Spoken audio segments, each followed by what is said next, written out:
Hello, ladies and gentlemen. I see we have some people here. The stream will start in.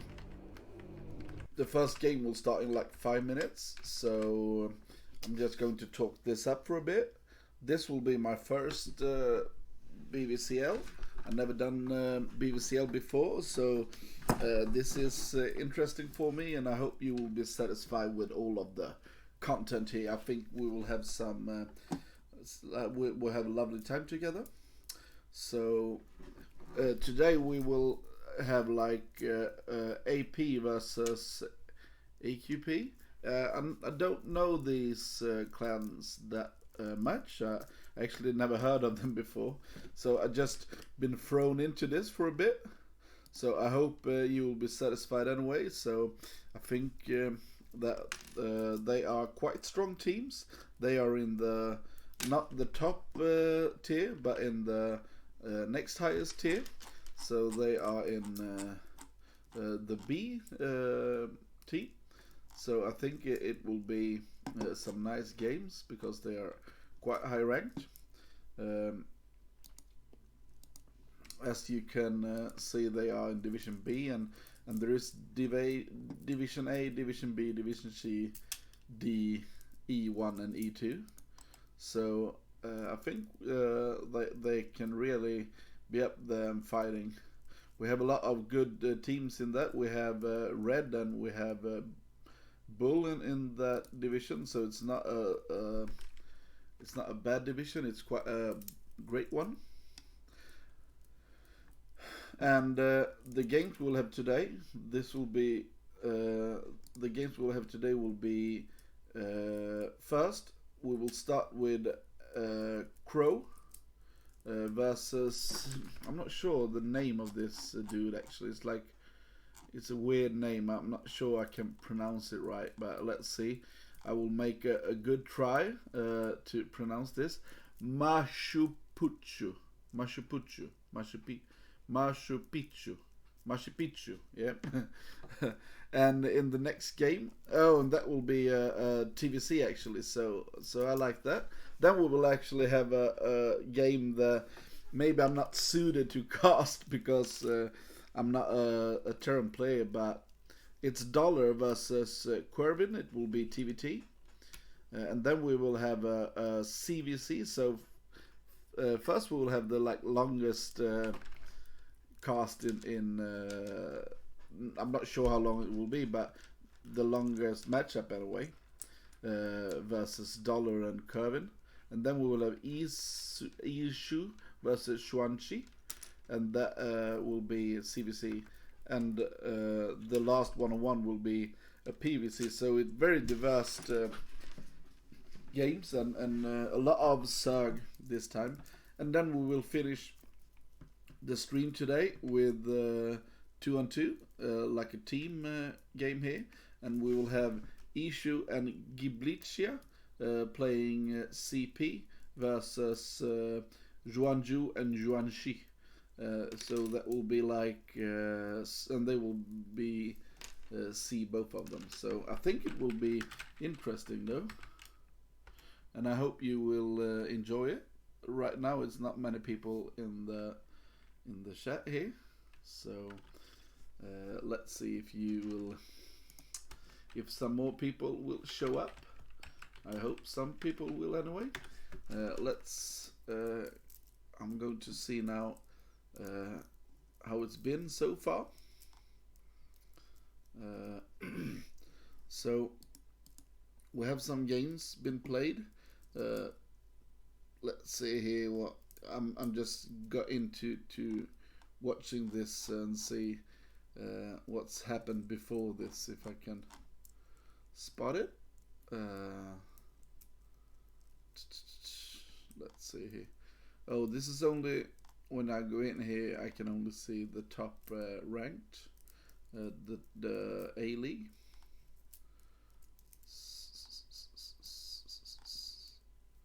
DMEF, okay. I thought that I would be able to see the lower divisions as well, but I can't. Sorry to say. I wanted to see if I could could go into Division B and see what's happened in the season before this. We can see anyway that it's been quite a hard season this time, and we're into week 3 now, and yeah, it's quite a hard match in the top tier league anyway. Okay, I think the time is up now, and even if I don't have more players joining, I think we need to start to cast the first teams. So let's get into it here. So I will start with Crow, the game that I said before that we have Crow versus Machu Picchu.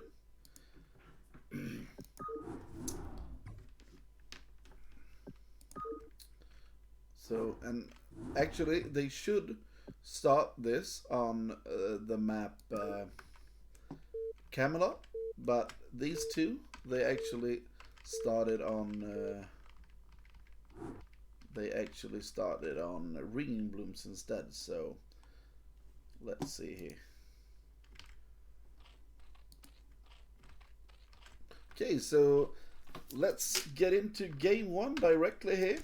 We have in the top right corner, we have the player Machu Picchu from aQp, and in the left corner we have the player Crow. So let's see here what we can find out.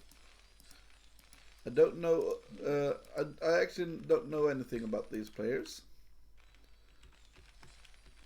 so it will be interesting. So let's get into it here, and we have Crow as a Terran in the top left, as I said before. He's in the color purple. Okay, he's sending out a supply depot out here. And the thing with this map is, as a Zerg player, you can use these to make sunkens on here to catch this high ground here, and you have an extra base here, and then you have an outside third. And there's actually 2 versions of this map. You have the I will just go this. You have the extra gas sometimes outside here. I'm not sure if this will be the one with the extra gas or not. Let's see if I can reveal the whole map. No, you see here some I've seen some maps that they add an extra gas here on Ringing Loops, but this is not that kind of map. So let's see here, and you have you have a third mineral base here, and then you need to get over to take a fourth. You need to go over this bridge, and you can defend the narrow here. You see here, if you take the third, there's quite a large part here that you need to defend. So I've seen some people, they go for the third here directly actually. So this the natural base is really easy to expand here, but the third and the fourth base are quite hard to hold. So, but what you can do as a Zerg player, you can actually go for you can take an extra base here, and then you can just defend it with putting sunkens in here. So I hope that this will be a great game though. You can see here that this will be maybe a mech play here from Crow. I'm not sure what he's doing here. He's getting a lot of gas up. Oh, I think Machu Picchu will lose his first overlord here, or maybe not. Yeah, I think he will. 50, 20. Oh yeah, that's a huge thing actually. It will delay him a lot. It will delay him a lot. Okay, we see an engineering bay. This is a very interesting style here. I'm not actually sure why he's banking all these gas here. I'm not sure what the strategy will be here from Crow. Okay, he scouts anyway, getting with a really nice scout here. And he scouts the natural as well, and see the timing. It's a 2 hatch muta. You can of course go 2 hatch lurker, but then the Hydroden should have started. And now you can see it's maybe he tries to ling all in. It's a lot of lings. Oh, sorry, I have the entire map shown right now. I should take that away. Okay, so what you see here on this map, it's really hard to attack up the ramp here. So I'm not sure that this many lings is actually useful. It's 14 lings getting up here. Oh, and you see the lurker down here. So he will really go up to try to hurt the Terran player. And I think the Terran player actually... Oh, big mistake here for our Terran player. He letting the lings up here. He can just hold, but he's letting all the lings up here. Huge mistake from our Terran player. What's going on here? And I think maybe the Terran is losing a lot of Marines here, and he really needs to hold because the lurkers will come here. You see, halfway done. Oh, more lings instead of a Hydra's coming in here, but still this is very, very bad for our Terran player. And let's see if he can. He needs to scout right away. He needs to scout the lurker. This is not a really famous lurker bust map, but right now Crow needs to know what he's up against, or this might be over already. I'm not sure what turn rate they had on this game, but that was a huge mistake from our Terran player, and maybe he will just straight up lose the game here. We see a lot of more lings streaming in here. Oh, big mistake again here to not make an extra vulture. And I think this is actually the beginning of the end for our Terran player. More lings are streaming in here, but that's not what's important. The important is that lurkers are on its way, and he have no idea. Okay, so we have some Zerglings as well. And there is no expansion. That's an interesting aspect as well of this. And you see here, okay, no, not the lurker are not starting to upgrade yet, but this looks horrible for our Terran player here, and I think we're just going to die here. It's a very strange thing here for Terran to get up to so much gas. I'm not sure what he wanted with it. And now you see, oh, he's not even morphing them into lurkers, he's just walking up with them. Oh, he's gonna use them as like to attack with. And I'm not sure that that's the best. Oh, now he's morphing them into lurkers right in his base, but he have one tank and he's got siege mode, so, and a lot of fire bats and stuff here. So I'm not sure that this is the best. You see here that he also got comsat station done. So this was a mistake to morph them inside his main, and now we can just go direct and kill it. Oh no, why did Sarg do this? But I still think he's in a great position though, but that was some mistake as well. And now more lurkers are coming, but we see the tank up here. It's 3 tanks already. Very, very good play here from our Terran. Maybe he will come back into the game. Oh, the Surge just trying to be really aggressive here, but it's still a lead here for Terran in worker account, and he's adding more not a luck account, sorry, a worker account, and he's adding more all the time. So oh, he will lose the supply here. It's very hard to attack up this ramp, especially when we see the 3 tanks up here. But what will Terran do now? Maybe he needs to play for this no expansion strategy or yeah, he will continue with that. He's making a starport, and then he can just push with the tank here. Oh, this is interesting. He is killing the cocoon off, and the cocoon is actually really good for the Zerg players. I'm not sure why he's doing it. The cocoon is like a Zerg thing, so I'm really not sure what's the deal with this though. But yeah, I'm not sure. And this muter switch is very interesting because you see here it's a lot of tanks, but it's not a lot of units. There's a long way for the science vessel to come up. There's not a lot of there's not that many turrets up, so this can actually be very, very hard for the turret to hold the muter push that's coming in here.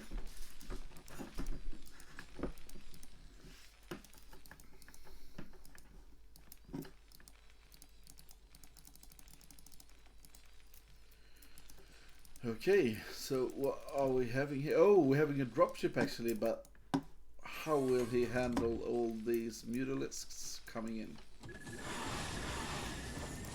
First turret goes down. Oh, there we have the repair, but it's too late. But we have some marines anyway. Good micro there from our Zerg player. Michu Pichu.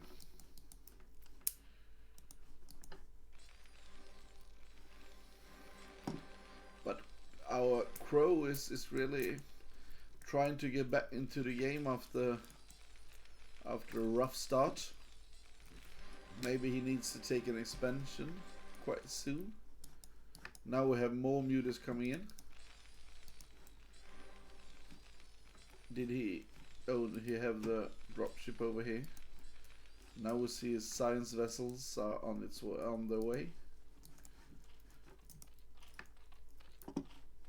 And Zerg maybe needs a third as well. Yeah, we see the third coming here. He's not taking another main.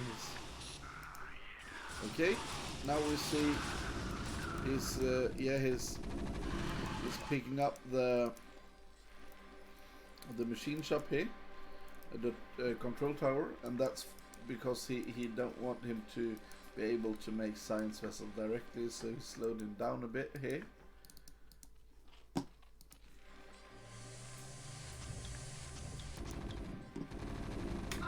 Oh, now really good harass here with the muters again.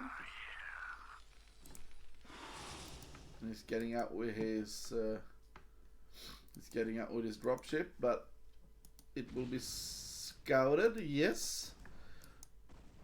So this is really, did he see it on the minimap or not? That's the question we have right here. We see the harassment from the muters is still going on. Will he be able to see that this is coming as well? Oh, he should not go for the third. He should go for the... Oh, no. He's attacking the wrong base. He should just go up here. Hello there, this is Cuss. Thank you for joining. I'm fine. Okay, so we see the drop here. It's a huge drop here for Terran actually. He's killing a lot of drones. You see this, it's only at 17 drones here. So right now we see that this could be a problem for our Zerg player actually. Will he be able to kill it? Oh no, he's targeting the extractor instead of targeting this. Instead of targeting the hatchery, and that's a big mistake. But look at this. He haven't lost anything yet. Will this just change the whole of the game? Now we need to see an expansion here from our Terran player. But we have the science vessel up. We don't have a lot of units from Zerg. Maybe if he gets out right now, he can make a lot of damage. And we can see that our Zerg player is actually not going for the common style of the Defiler. He's instead making a Great Aspire.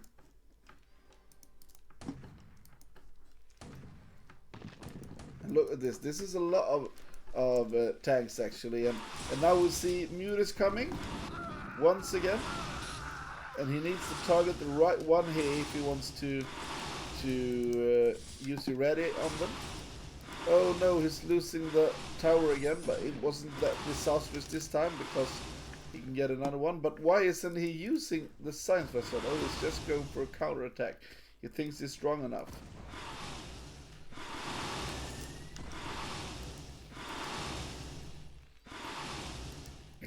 And this is actually hard position here for turn because there are not a lot of units here. Where is Zerg doesn't have anything, and Terran can just walk up here, and lurkers are coming. Oh, thank you, Age, for the share here. Okay, he killed the Great Spire.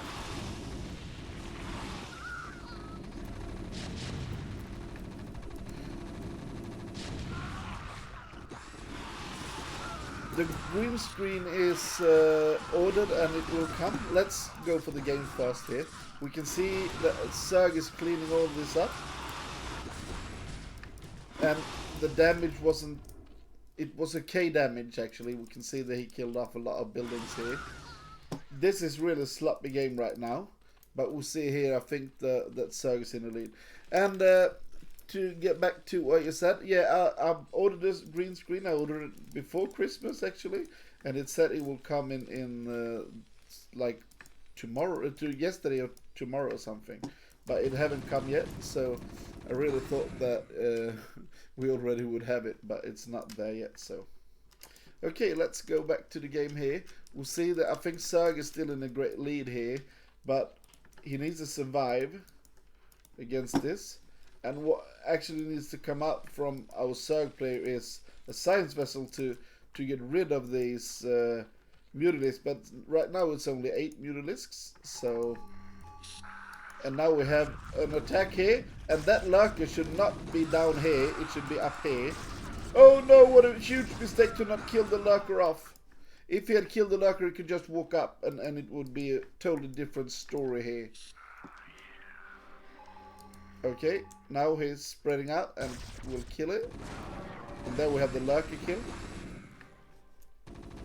And what will these 0-0 Zerglings do against this actually? That's what we wonder. And more units are falling here for both these players. Very, very sloppy game actually. And we need the science vessel for our Zerg, and if we had it, I think he could have been in a great shape. Hello every viewer, thank you Age for raiding this channel. I hope you will be satisfied here. So this is the first game between AP and aQp, and if anyone in chat knows anything about these clowns, please tell me. Okay, so we see here that Terran is walking out once again with so few units, but Zerg doesn't have a lot, and this is hold lurkers, I believe, and he really needs a science vessel before he moves out here. Oh, he's turning back actually. Oh, this was in the nick of time. It was so close, and I think he would have lost the game if he had attacked without the science vessel here. So you see that this is hold lurkers, and everything just falls apart here in that attack for Zerg, but I still think Zerg is in a better position than our Terran player, but it's just a lot of links, so quite difficult anyway. Very unorthodox styles from these players today, but this is not a huge army, and some more. Oh, we actually have an Ultralisk here. Where is the Ultralisk, Kevin? But it's not not upgraded at all, so it's not the kind of Ultralisk that we are used to, but I still think it's enough to clear this. It tries to micro his way out of this. And now he's getting his expansion up, but this is not when you want your expansion, when when your main is already cleared, you want to have an economic boost, but this is not an economic boost. And you see here that he will be able to put one more ready down, and he targeted one of the ultra, let's see. And this is no units left from our turn player. I think he had the possibility to make a lot more damage with this drop. He could have killed the hatchery instead, so GG. That was our first game for today. So GG actually, and yeah, quite a weird game. We saw that Crow actually made so many he gathered a lot of gas for the reason I have no idea what the reason was. Why did he just add so much gas all the time? That is something that I'm really wondering, because I think that actually was one of the things that lost him the game. That he just used his resources in the beginning, because it looked like a mech build, but then he just he didn't go for mech. So he made a mech style with his minerals and gas, but he didn't use it. Okay, let's get into the second game already here. It will be on Bombastic Eclipse, so yeah, that's the same as the normal Eclipse actually, but we have like some stylish things going on in that. Oh, let's go for red and blue, because the other colors were not nice, I believe, and if you will protest, you can do it. Okay, so in the top right corner we have our Zerg player Machu Picchu, and in the red we have our turn player Crow.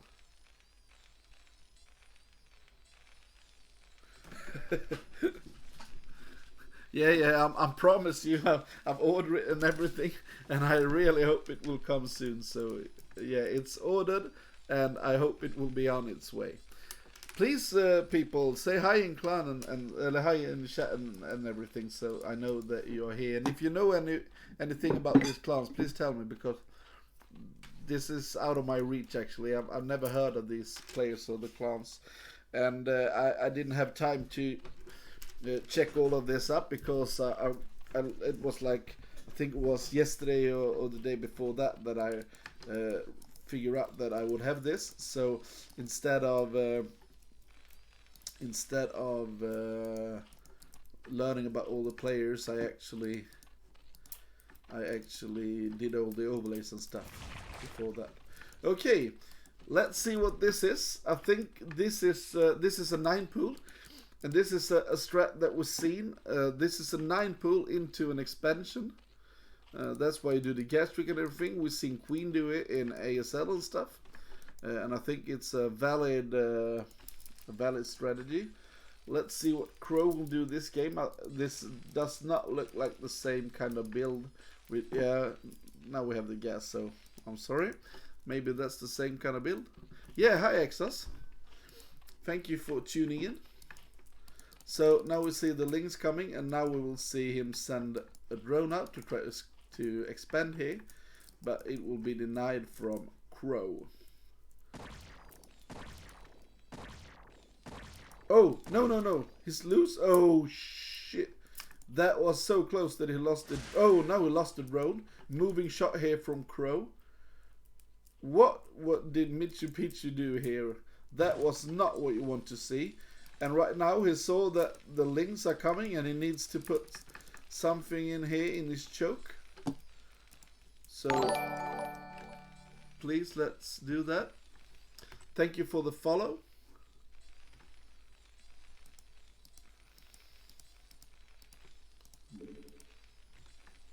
Okay, so it's only 3 SCVs here, and that's not enough. I think he needs more. Yeah, you see here, he's just moving in, and I think it's GG already, because he doesn't have anything, and you see more and more Zerglings are just streaming on.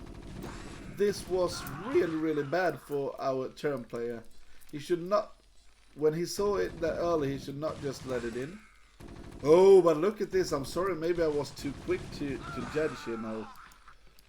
Because you know that they are coming out from the left here, from the barracks, so you need to keep that in mind. And you see, yeah, Zerg knows that, so he just puts his units over here. But right now, this is not the damage you need. You need a lot more damage to make this work. So I'm not sure that our Zerg player have made the damage that he needs to win this game. 2 more links are in here, but you see still, it's a huge work lead here for our terror player. And I think maybe a bunker or a better wall here, something. Oh no, this is just 2 SCVs that will die. He needs like a bunker or something to just hold this. And now you see it's happening again because he just goes straight here and kill it. And now we see the SCVs count is going down. But now put more here then and stop mining the gas. Yeah, that's better. But don't... Oh, he needs to hold position it, and you don't have a unit, so he can't hold position it. Okay, that's interesting though. And now we see an overload coming. And now he needs to put these SCVs on hold here, Crow, to not... So he won't be able to get in. Oh no! He don't repair here, he repaired so great before. Okay, now more SCVs are coming. And Hydrus. Okay. He's really aggressive. We saw that in the last game as well, that he played an aggressive style. Oh, he just killed 2 more Marines, and the links are streaming in again. And now it's over. Now it's too much. He can't stabilize anymore. And look at this, he's still mining that amount of gas. Why does this player think he needs so much gas versus an early Zerg that's only making Zerglings? That's beyond me. That's just a waste. And now you see he's falling. So this was a really short game though. It's already 2-0 and no GG. Maybe we just didn't see it, but yeah, maybe he wasn't that happy about what happened here. Oh, so we have the first game already done. That was really quick. That was insanely quick actually. And that's one of my favorite matchups. So I would hope that we would have had a bit of longer game. So aQp actually taking the lead here. So yeah, it's already a 1-0 lead, and it's a 2-0. So Machu Picchu, he just yeah, he played a really interesting style there. But I think, to be honest, I think that a lot of the blame was the Crow did it.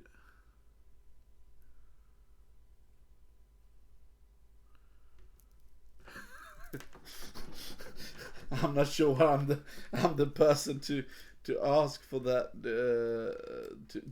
mind flayer if you can't. He's asking what can't you queue the defiler consume. Yeah, maybe that's a great idea. I'm not sure, but okay. So what we have here is the first game is played here. I didn't go for the team games. We do a bit later, maybe between here. So now we will have a TVT actually, and I hope that you will enjoy that matchup. It's not really my strongest matchup, but I hope that some of you will be that you will like that. I see that we have a lot of people in chat here. I see Nash is here. Hi Nash. Is that the IRK Nash? We played a lot when a long time before in the aQp time, so that was interesting. But you see here what we have with us today. Do anyone know anything about these players? Please tell me. Is Dollars and Curin good players, or what should we expect? I think we will have a nicer. Oh, Dollar is a high MMR. Okay. What's about Kervin then? Do you know anything about him? Okay. So it's a little bit favor though for the Dollar. So maybe we will have a little a more even game then, but a little favorite here for one of them though. Okay, let's get into the next game, and I think this will be a TVT, if I'm not mistaken. Yes, it's a TVT. Let's see. Oh, these colors are horrible, so let's go these colors. We have the red player. We have the red player Dollar in the top right, left corner, and in the bottom right corner we have the player Corwin. And this is a map that is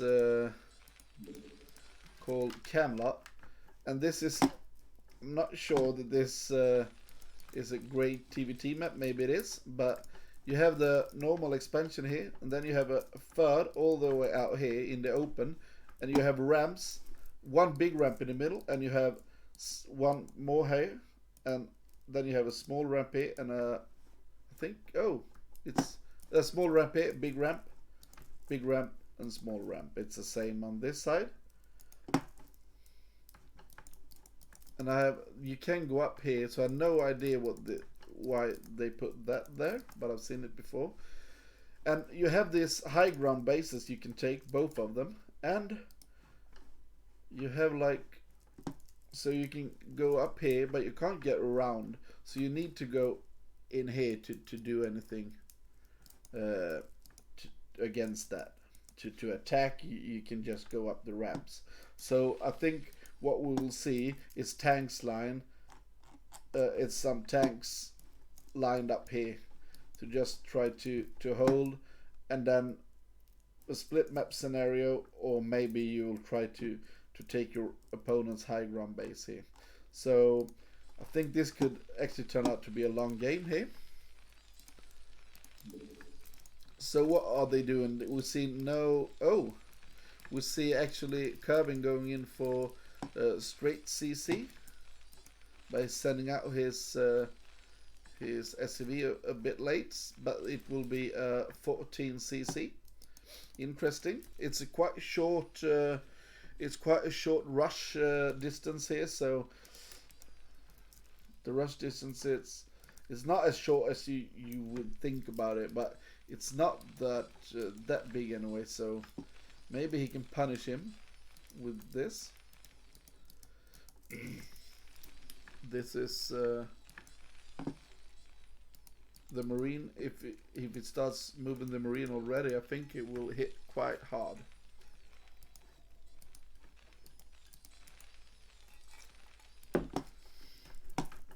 Yeah, you see here, he needs to dance a bit, do the SCV dance here.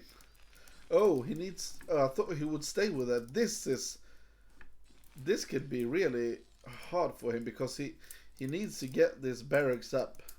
Every delay on the barracks here, it's a huge loss for him actually.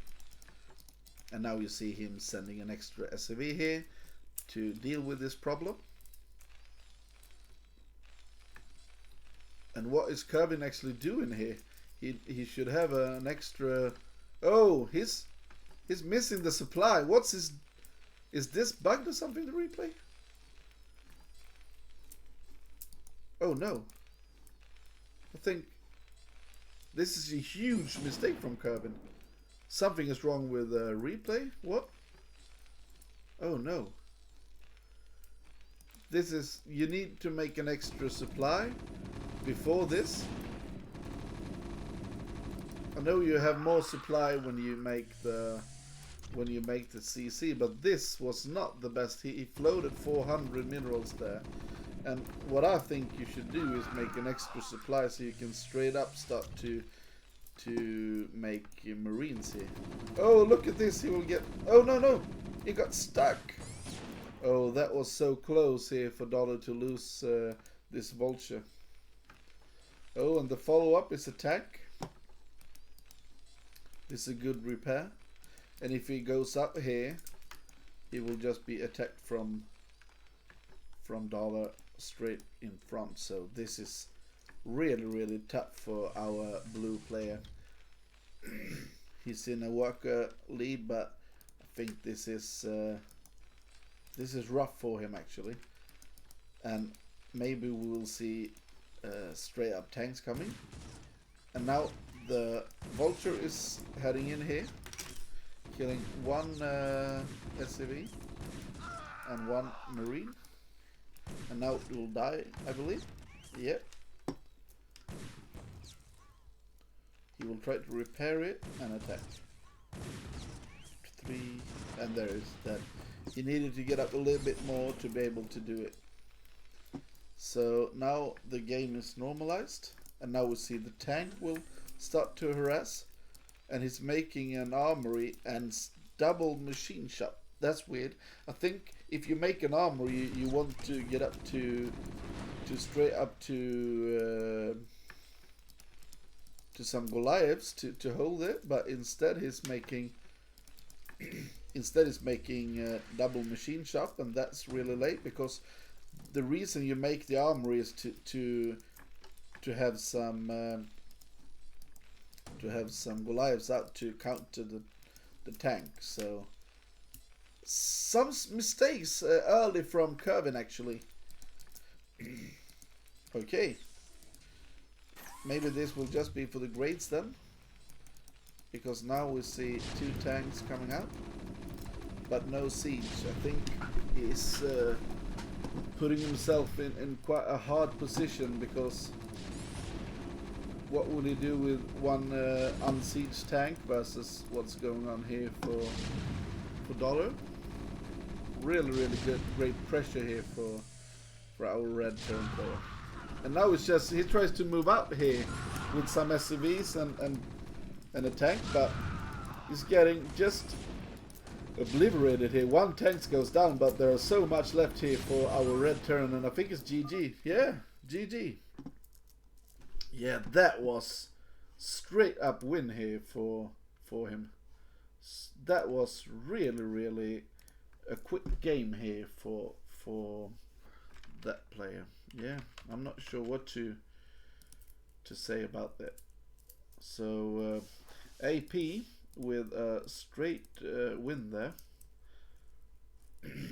So let's see. I saw now that I didn't change the player names, so I will do that quick here, and we will see the next game. I think that Kervin is not. He made some mistakes then, and it really snowballed at him. So that was hard. I think he could have held that much better if he made a supply. So it was some small things, and I think if he just make that better, he could have. The outcome would have been totally different. So some small mistakes there. I'm not sure what you guys think of that style of play in that game. Please tell me in chat what do you think was the problem with all of this.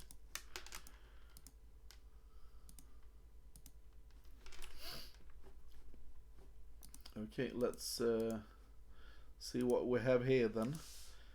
The next map is, let's see what the next map will be and get into it.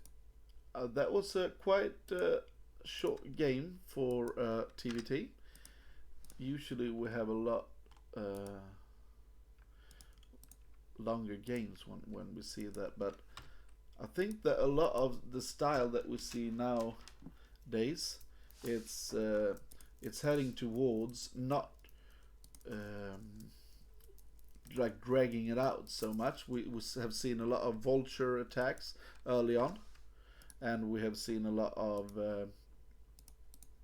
and we have seen a lot of like mass vultures and drops and stuff. So I think that actually what's happening in TVT, the meta, is that it's been not the same amount of crazy long games in the pro scene anyway, because the best Terrans in the world, they just try to be aggressive all the time. So the next map will be Eclipse, and that's this map we saw before.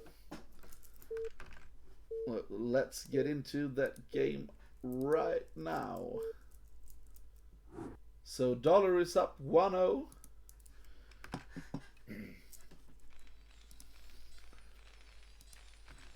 So it's 1-0 for dollar, and this is also a 2-player map, Eclipse. So let's see here if Kervin can do anything to switch around what happened before in the first game here.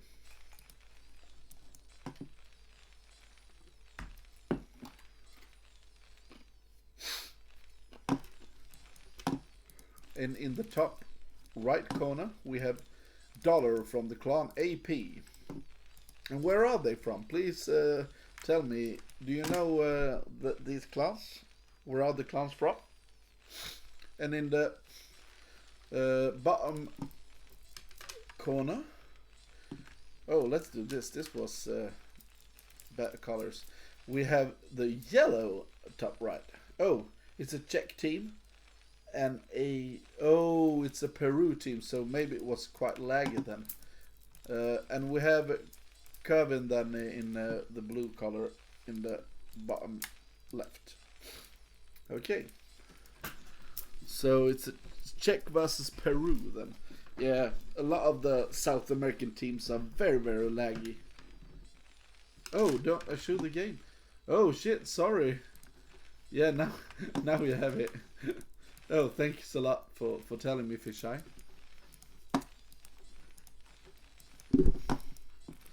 And welcome, Fisheye, to the stream. And we see that this time it's normal start from both of them, and we don't see the fast expand. And I think the fast expand really it could work if you make the supply and do no mistakes, but it's quite a hard thing when they pressure in the way that dollar did last game. Okay, so what have we here then? We have a similar scout from both of them. Oh, I think Kervin could have just kept on going there because he was one hit up, so he could have just kept on attacking, and this is wrongly placed if he wanted to hold, but he didn't. So he sees that there is no shenanigans going on, only one in gas, and we see here it's one in gas. So this is really, they play really standard here, both of them. Let's see if they go for 2 facts or 1 fac into an expansion. None of the SCVs dies, and we see two Marines from Kervin and only 1 from dollar. So that's a little bit of a difference. Maybe he will add more and a vulture and try to pressure. That's quite normal. Oh, we see dollar get up to a 2 factory actually, and we will see Kervin go for the expansion, I believe. So 1 vulture is coming out here. And we see, okay. Why is lift, okay. Yeah, because he wants to make the machine shop, sorry.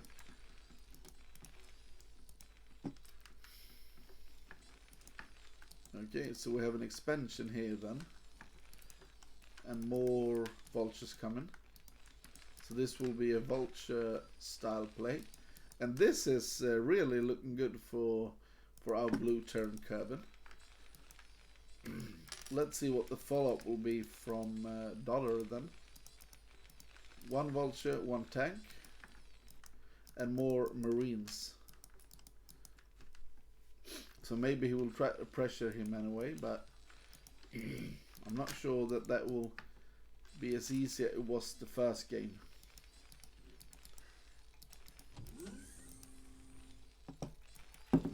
Okay, so it's mines. It's not speed. Sometimes you go for speed just to be able to pressure, but this will get out in time, I believe, so I don't think this will work. And this is more, actually, so I'm not sure that this will work, but more vultures are coming, but he can use his SCVs here. He needs to hold this attack. I don't think he should build a bunker. I think he should use this to repair. But he needs to hold this. This is all about micro now. Let's see what happens here. Okay, mines. Okay, he will pressure him because now he will get the siege mode up, I believe. And now we need to see some great micro here. This was quite a big mistake from... Oh no! Quite a big mistake here from Dollar, I believe. Oh, maybe not. But there is no siege mode or anything. Oh! Huge mine hit there. Huge mine hit. And right now I think Dollar is in a hurry because he wants to make damage before this kicks in, because the economic situation will be better for Kervin in the long run. But he's actually not even in head in SCVs. I think some SCVs died in the battles, but he also cut a lot of SCV production to just be able to hold this. But we see a lot of mines coming out here.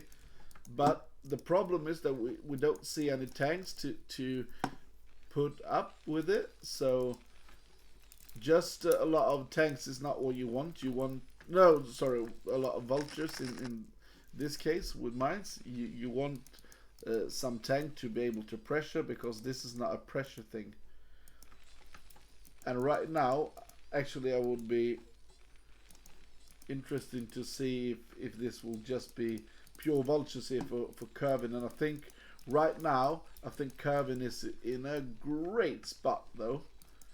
And look here, a lot of vultures is coming out here, and this is more vultures than blue has. A lot more vultures than yellow. And now we can just attack into this. This is nothing at home. Look at this, nothing at home, and one tank will be obliterated because he can just surround it and lay mines. This is not what you want to see as a follow-up here for Dollar. Very bad positioning here. And look at this. He's actually going out with SCVs and losing a lot of them. And look at the mines here. A lot of mines being placed here. And now he can just hold this for a long time. And no, look at this. And now I think it's just say GG and give up, because this is over. You can't make these types of mistakes in this high profile game and think you can win. You see a lot of more vultures coming. One siege tank is really not what you want against it, especially not a sieged tank, because he can just move across it, lay mines and kill it off like that. And now it's really hard for Dollar. I don't know what he should do here. As I said, maybe just think about how to play the next game. This was not what he expected. I think because of all the mistakes that Kervin did the first game, he thought that Kervin maybe wasn't as good as Kervin actually are. So really hard style here, and we see these 4 factories just making non-stop vultures, and we see the 3 tanks as well. And now I think he will go for an expansion. Really well played here. Really well played.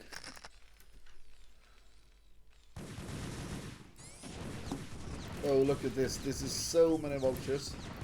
And even if he tries to hold it with the SMEs, it's not going to work. And he just get in here, makes his nut mining, and don't waste them on the taking up to the high ground. Really, really well done.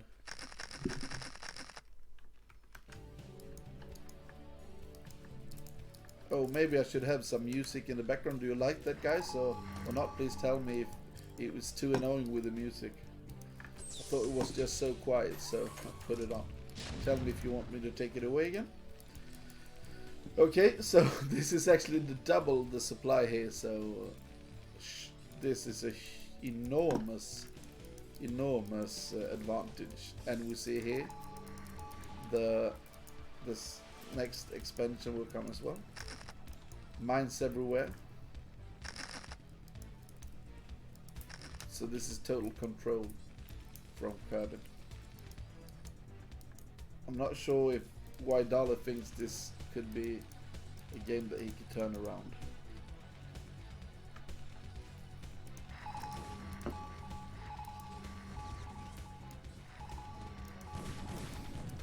Okay, he's going to clear it.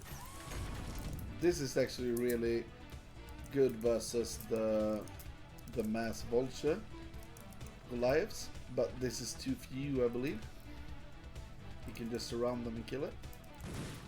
You should. This is really, really good against vultures, the Goliaths. But look at this. 5 tanks are coming, a lot more vultures, a lot of mines. And now I think he can just attack straight into him. And even if he loses all of this, he will still be in a great position here. But now I think he needs to take the 3rd expansion as well. Okay, he's really trying to hold here. And look at this. This is very, very, very nice play here from Kerbin with the barracks here, because actually tanks can shoot longer than what they can see. So if you have something floating over, you can use that to get extra vision and then kill more. You are very quiet today, you people in chat. I hope you are enjoying the game so far.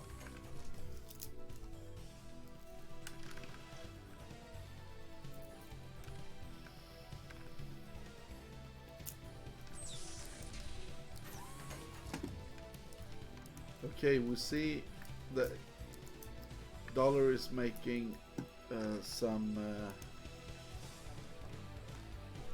raids, and that actually will be a fantastic, not fantastic maybe, but it will work anyway, because we have no upgrade. We have upgrades, but we have no Goliaths out. We have no anti-air out right now. But I don't agree with him attacking the barracks, because that shows his hand already, and now he just thinks that he needs to kill him. But look at the supply here. Actually, I'm very impressed of Dollar. He was half the supply, and now actually he's coming to this stage of the game. It's impressive that he could come up so much after that terrible start. So yeah, now we see the Wraith actually hammering down on the tanks, but I'm not sure that it's enough to make him leave it. I think he should just leave it here and get the Goliaths to kill it up. I think a Goliath is coming up here to kill it. Oh, two health on that tank. But now he's attacking new ones. Okay, let's see here. The Goliaths are coming up here, but look at this. Dollar is actually really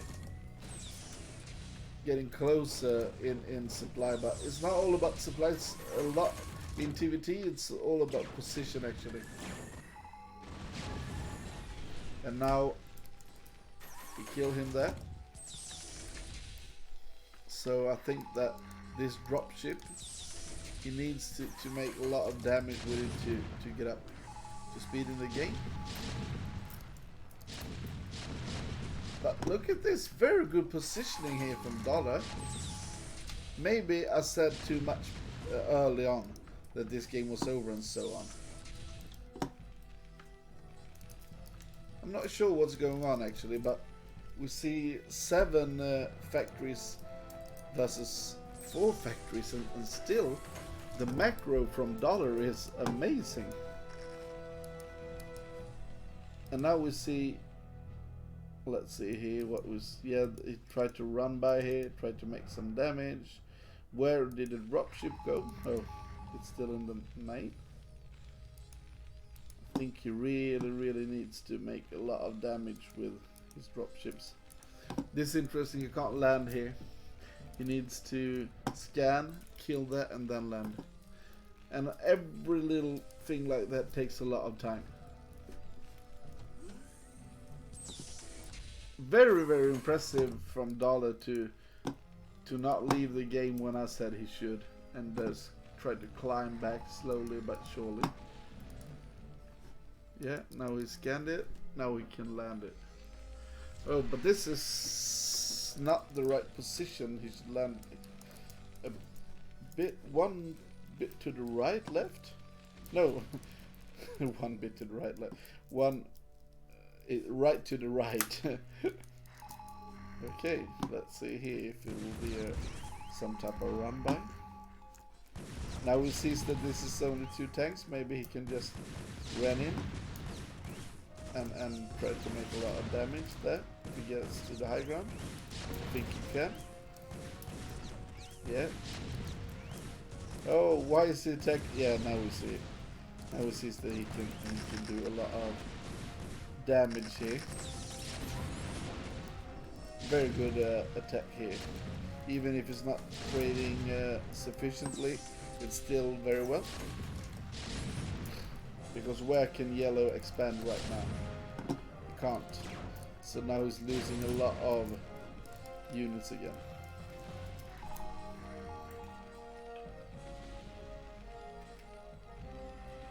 Oh, sorry, I didn't show you the right thing.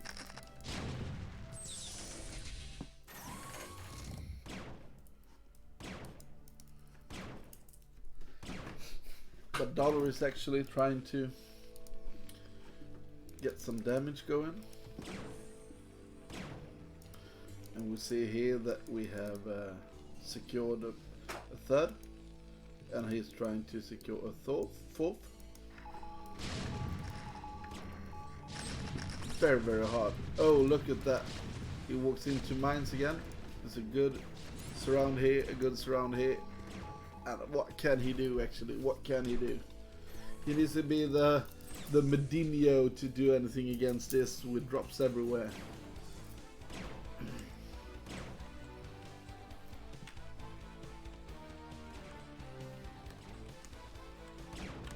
Yeah, he's hammering it with the Wraith there. It takes forever to kill a tank with a Wraith. So he's just attacking and attacking, but nothing's happening here. We see 1, 2, 3, 4, 5, 6 factories, but the money is really low here from Dollar. And if you go here, you can see 1, 2, 3, 5, 8 factories with 3 machine shops from Kevin. Okay, will he attack or will he just keep on defending here? I think he should attack with everything to end the misery for our player Dollar here.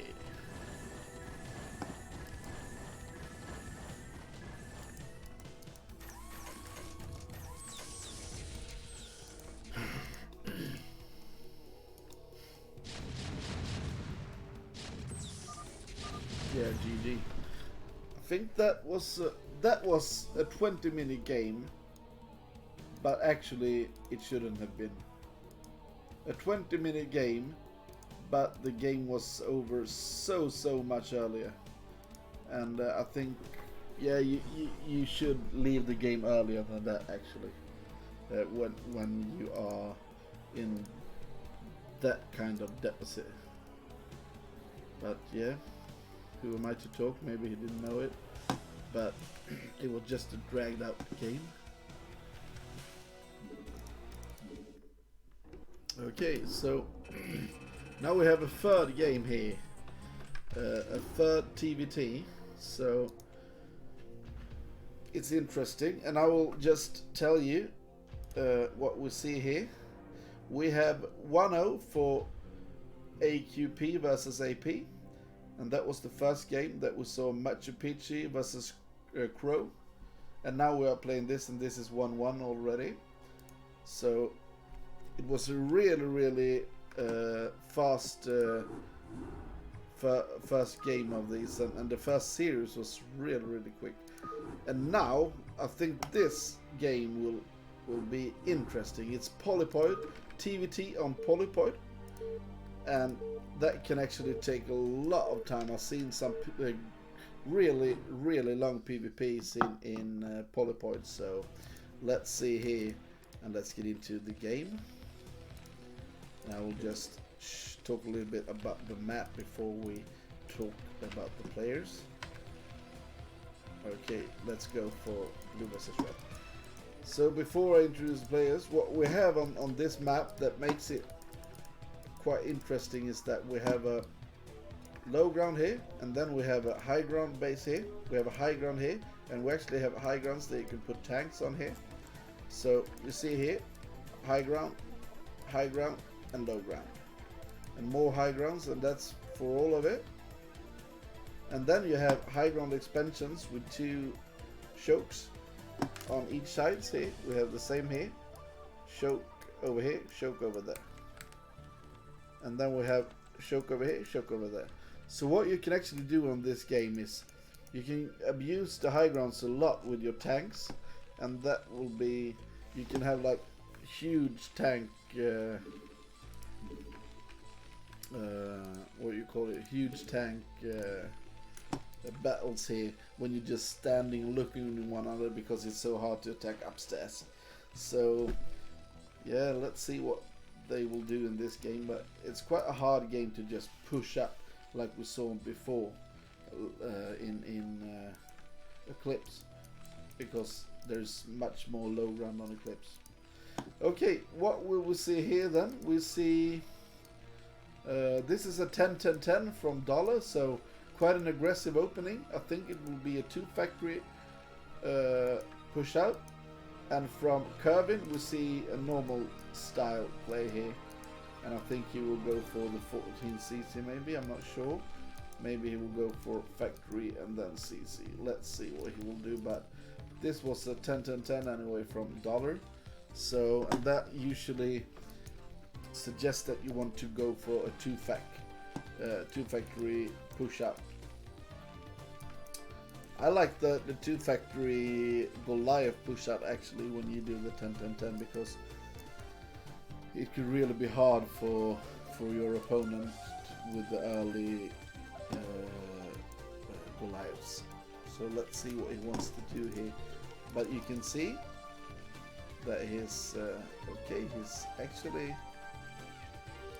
not mining with 2 he's not mining with 2 SCVs here on gas, so let's see how many factories it will be.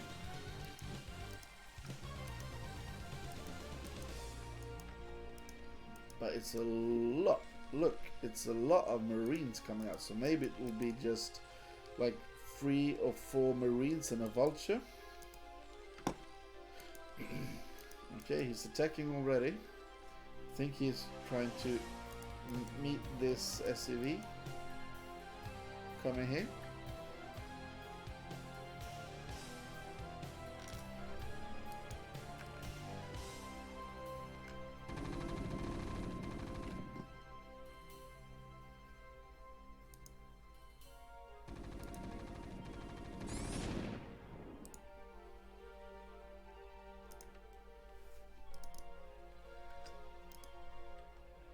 Okay, so we see actually a lot of Marines here and a tank. So this was not what I did expect.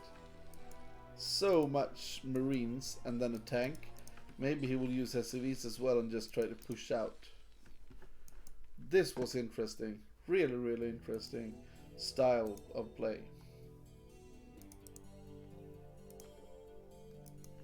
Very, very interesting what he wants to do with this. I haven't seen this a lot, I must say. I have not seen this a lot. Okay, so...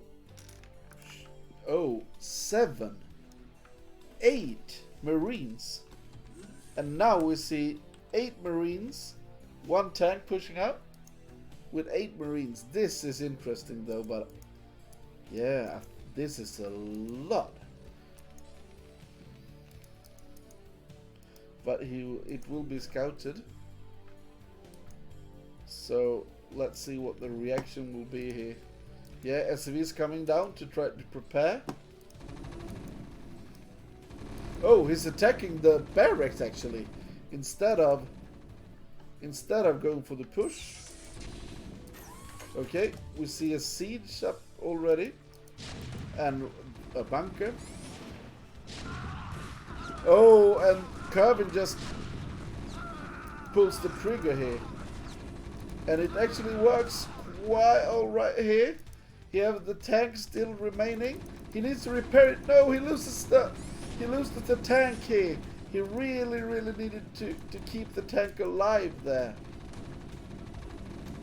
Now Dollar can just retreat into his bunker and try to push with his siege, because there is no siege from blue.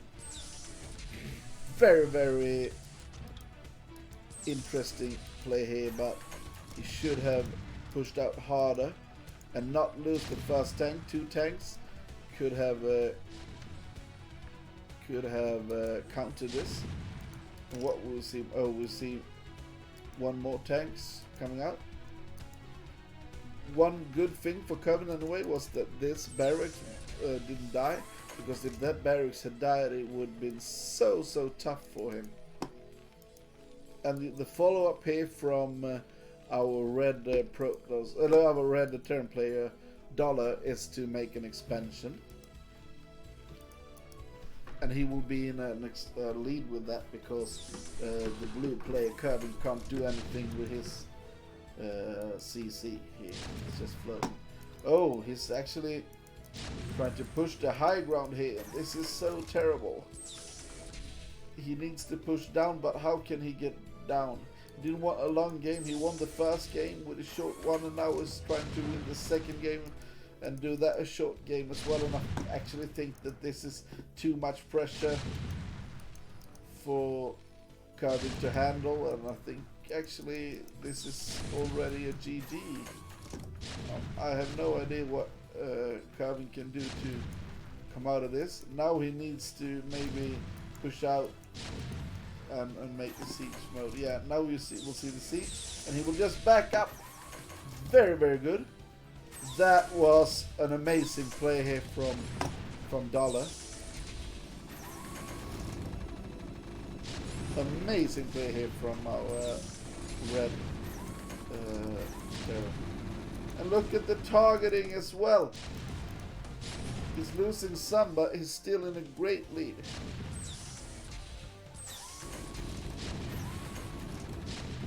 Very, very good. And now I think that, oh, this is just too much for oh, that was good repair here from Kervin though. So maybe he will be able to start mining again here. But the damage is already made. The damage is already made.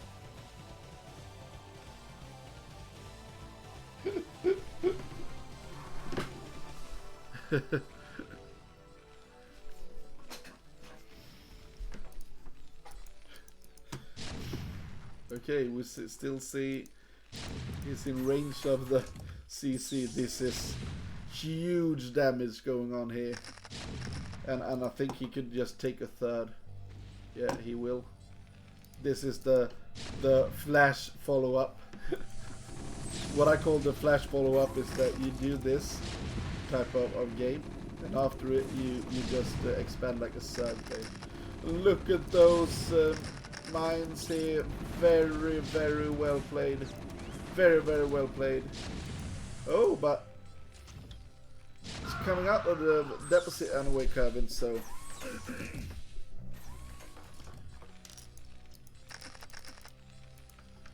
interesting. And now you see mines up here. And I think what we see here is he's adding full factories to trying to push out. What I would have enjoyed instead is to make 2 starports. To do anything, to make anything happen. You know that you will be pushed. You know that he will try to get up a tank line over here. And what you actually need to do is to drop the living shit out of him. Or make some Wraith, because if you can kill this, it doesn't have the high ground vision. Maybe that was an overextension here from Dollar actually. That was not what he wanted to do. And the army is quite alright here from Kervin. And now Kervin can take out some of the tanks with his vulture. That was, yeah, that was an overextension, I must say.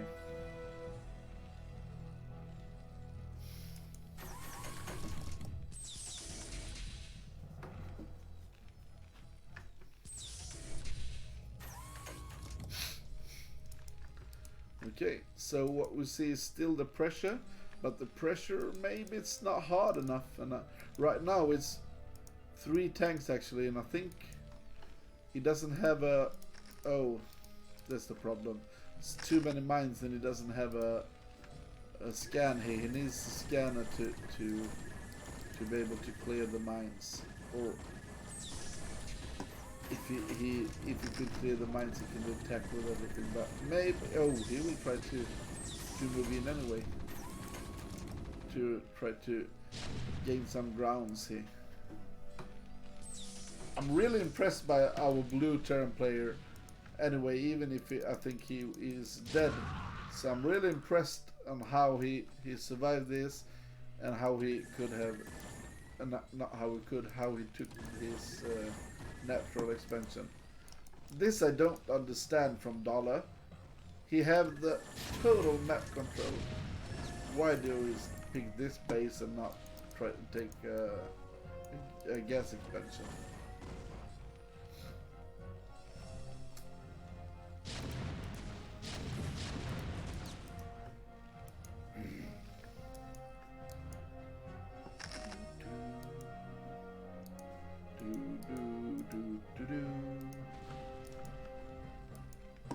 Okay, he tries to make a vulture run by.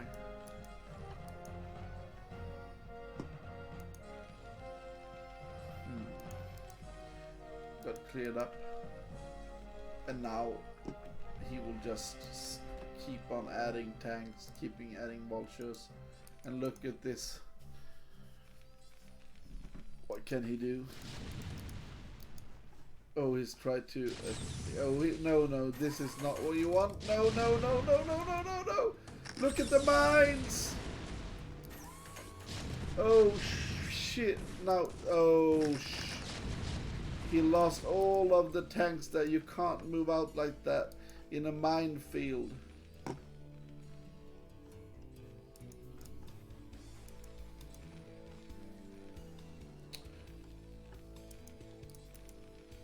Oh, but they have a cave troll, the Ursadon.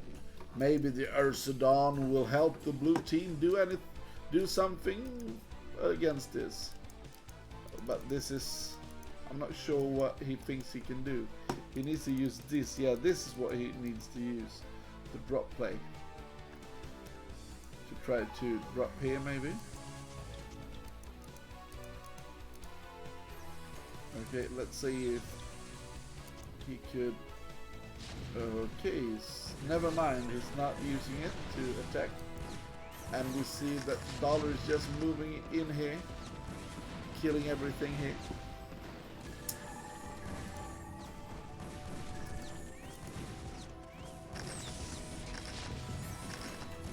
Okay, so this evens out the score on this. This evens out the score on the in the CV actually. So that's was a 2-1 victory for Dollar, and what I've seen here is that I think that this could have gone both ways, because in a straight up macro game I really think that Kervin played well, but then we saw the early pressures from Dollar that was really great, and he really pressured him a lot there. So yeah, now we have the score. I will show you here. We have 1-1 versus these teams. So we have AP versus aQp, and the first game was Crow losing quite hard against Machu Picchu, and then we had quite an even series, not even games, because it was 2 pressures from Dollar, and I must say I haven't seen the 8 Marine tank push out like that, and I thought that Kervin could have held it better. Right now we will have a CVC, and before that we will have a short break, and please feel free to support this cast in any way you want to. It will be lovely if you would be able to support the stream in any way. I'm trying to make every stream count, but I will take a short break, and I will soon be back, ladies and gentlemen. Enjoy some StarCraft music while you wait. See you soon.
Welcome back, ladies and gentlemen. As you see, we have AP versus aQp. That's Czechia versus Peru. And now we will move into the third game for the evening. It will be Isu versus BWCL. And this is my favorite matchup, actually, both to play and to stream. It's CVC, and the first map will be on Camelot. So let's see if they are up for it here, and if this will be a short series or if we will have the crazy games that can be sometimes when they go up to defilers and hydras and stuff like that. Okay, so look at Isu. I must say he was a bit of my favorite right now because this is the magenta from AP Isu, and I love the magenta color. That's the color I always play when I play. And we have him versus the pale yellow or something.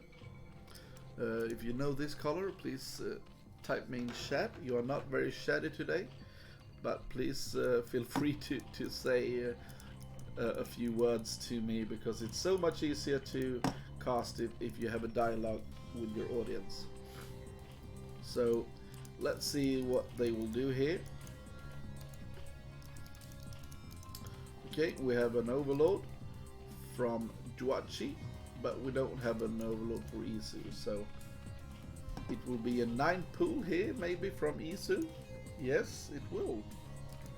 And it will be, let's see if it's an overpool or something.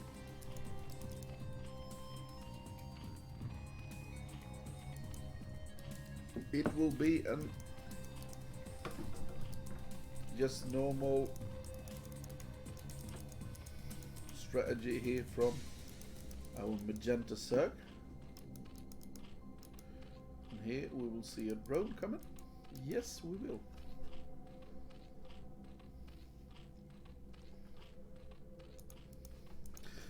Oh no. It's a 12 hatchery from BWCL, and I think the rush distance are too narrow here to hold that. Oh no. And it's yeah. Shit, you see here. Let's see if there will be a speed, or I think this will be speed. Yes. So it's a speed links. It's not the we go straight into lair, but and I don't even think he will see it, right? No. Let's see here. Will he see? No. He doesn't even see the links because he did this little dance. Why did he do the little dance? Shit, he didn't even see it. Now he sees it, but it's... Oh, will he? No! He doesn't even see it with the second overload. Big mistake from BWCL. And this is GG. Oh no, he shouldn't go in here. He should go in here. Okay. Maybe it's not over because he didn't do this correctly, I believe. Let's see how many drones he can kill. None drones so far. He's trying to get the one drone go down. One drone, 2 drones. Okay, 2 drones. Oh, more Zerglings coming in here. But 2 drones, and I don't think he should make more Zerglings here now. He's in a big lead, Pitsu. And what he wants, he should not try to bust this, I believe. The correct answer here is to get your own spire here and try to hold this off. He's in a drone lead. He's in a tech lead. Oh, I don't like that placement, really. Okay, we see the BWCL is actually droning up a bit here. No speed for him, though. Speed is coming. And he's in full control here, Pizzu, right now. But it can turn. Like 2 sets of Zerglings and this could all turn. And why are they placing their shit so weird? This is so up in the open. I would like it back here or something like that. Or up against here. This is so vulnerable. And this is not really a good way to put your Zerglings. You need to put them like in a concave. But look at that. That was a really good move out there from our magenta Zerg. But now he's in a clump. He needs to back up here. No.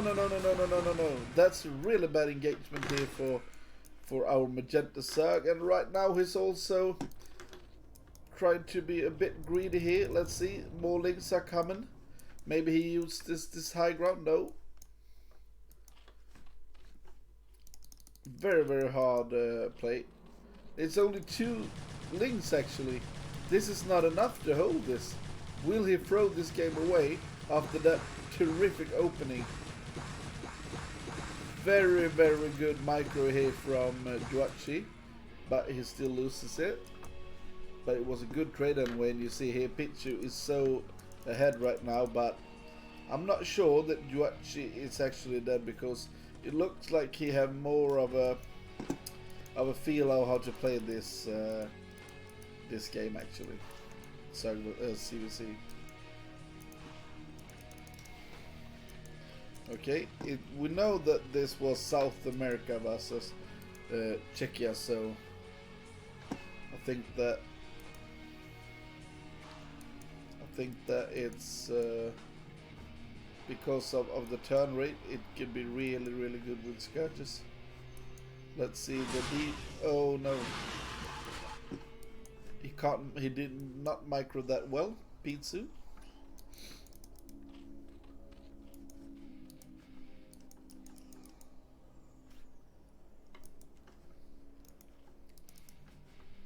And we see gas starts here. And to make non-stop muta, you need 5 drones per gas mining mining minerals. You need 5 and 3 here. So if you want to have 3 here, 3 here, you need 16 drones. None of them are up to that. And that's why you need to make Scourges sometimes to get rid of the gas.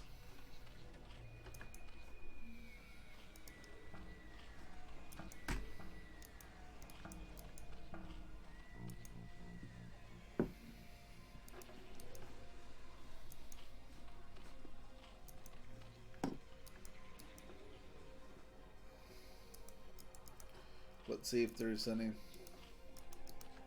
No upgrades are coming from none of them, but right now Pizzu is up in mutas a bit, quite a great bit actually, but some more Scourges here from yellow Juachi. So let's see here, can he actually micro this well? Then it's really good. Very, very bad micro. All the Scourges just hit him, but the problem for our yellow Junachi is that he's so behind in units, so I think you can't do anything about this. Add more Scourges, I believe, is the only way to try to have a chance. Now more Scourges are coming. Let's see if he can. Oh, he picked them up actually.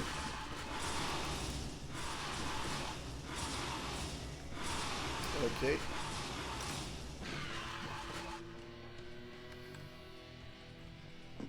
Sorry there, I was too slow to take the square away. But actually he didn't die there. Why did he stop attacking? There's only 2 mutas left. He should not have stopped. Now it's up to 15. 1 more and he can make non-stop muta. Oh, let's see here then. Very good micro this time. And we see actually Pichu was like really low in APM, and now he's just hiring it up, microing in. When we saw the game start, he didn't micro at all, and now it's just microing up, and I think this is GG. This is too much Zerg for the other Zerg. Yeah, GG. So that was the first game. It was a quick one. Yeah, interesting though that was that much of a quick game actually, and we see Isu in the magenta taking a lead in the series 1-0. So let's get straight into the next game, Phil, because this was a 9-minute game, so quite quick. And that's usually what happens when you see the opening there. 12 hatch actually. That's not what you want to see, and this is Polypoid. Polypoid is a strange map to play CBC, I must say, because it's so huge. You can hide bases and stuff. I don't really like to do that myself to play Polypoid here, but maybe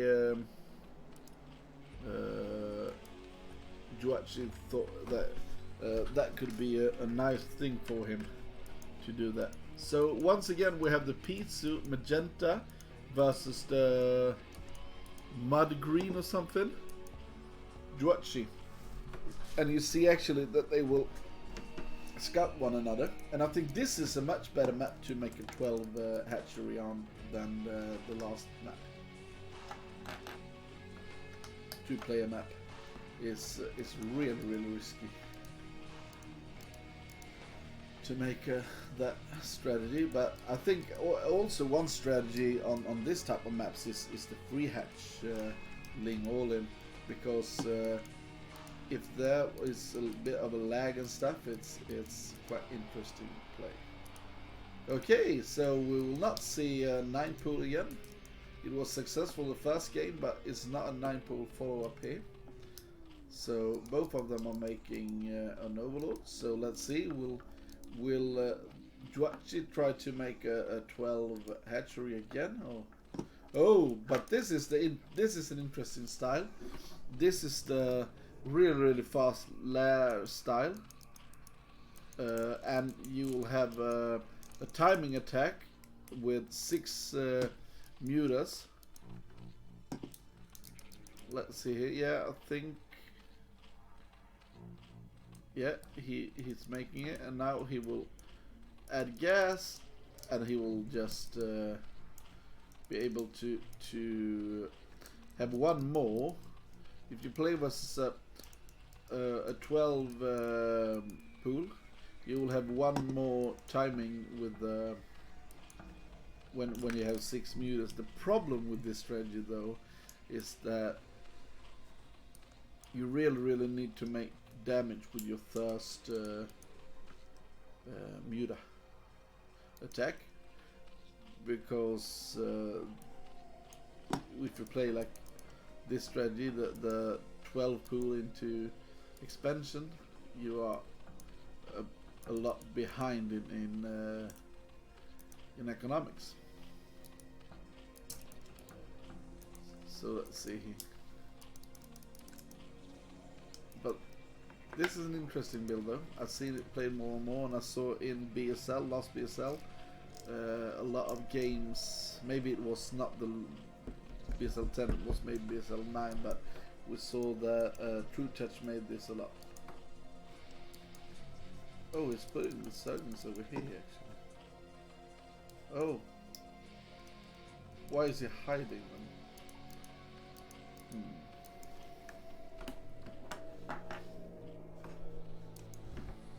Interesting. We see 6 Zerglings coming from Juachi. Maybe he will try to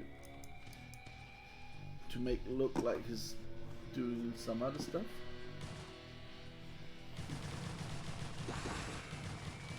Okay.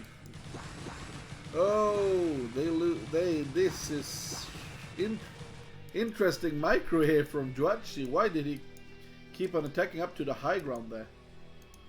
Why, oh why did he attack up the high ground? That was not good. And you see, Lair is really late for Juachi, and he will go into a spore mood. Or will he just add Zerglings? No, he won't. You see a drone there. Now we will see a second hatch here. Yes, but this is kind of late, the second hatch here, so you won't see the timing of the 6 meters that I talked about before.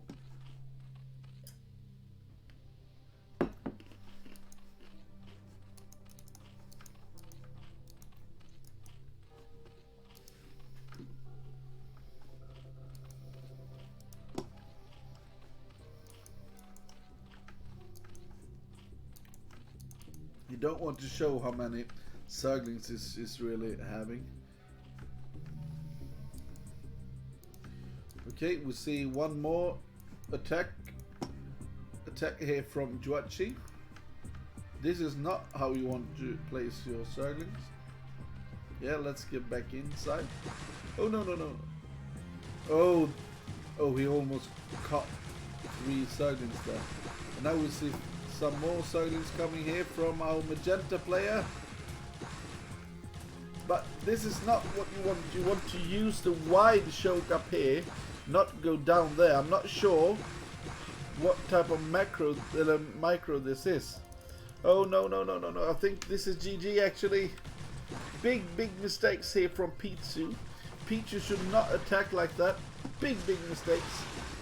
And this is GG actually, because now we see Scourge, a lot of Scourge coming. We see Zerglings just streaming in here. This is GG.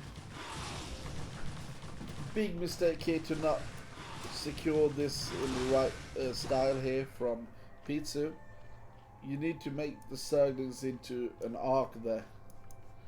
Let them just attack into that. But you can't do it like this. You really can't. But look at this.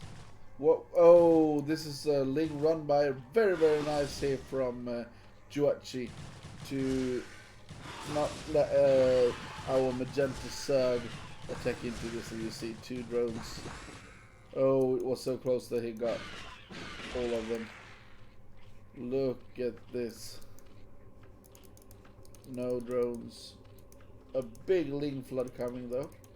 But he knows that even if this dies, he can just hold and win, so he's not even going to try to hold the expansion maybe if he sees that it's too much, but it's still over. And GG.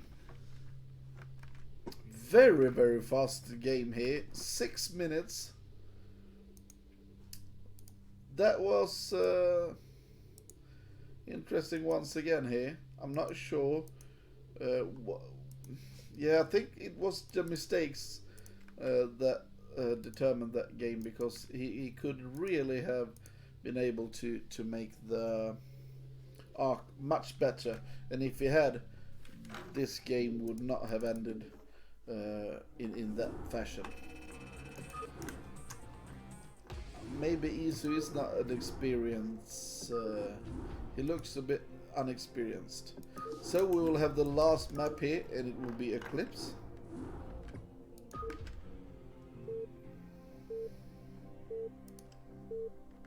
So let's go into Eclipse here,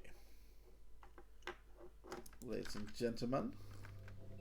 And the score is 1-1, and the Clan War is 1-1. So the winner here will go up to 2-1 in the total Clan War. So very interesting, and it's important, this game. So the magenta Pitsu up in the top right corner, and in the bottom left corner we have the brown Zerg. Isu. No, sorry, it's not Isu. What am I talking about? It's Juachi. Juachi? I'm not sure.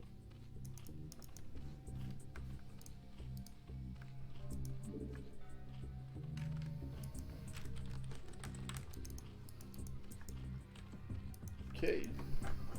Let's see what they will do here then.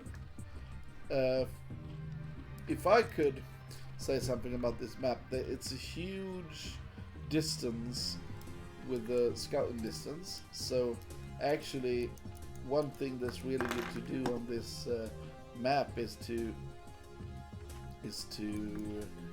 go for 12 pool or 12 hatch. I don't really think that this is a map where you go 9 pool because the rush distance is too far. Okay, we see 12 pool from both actually.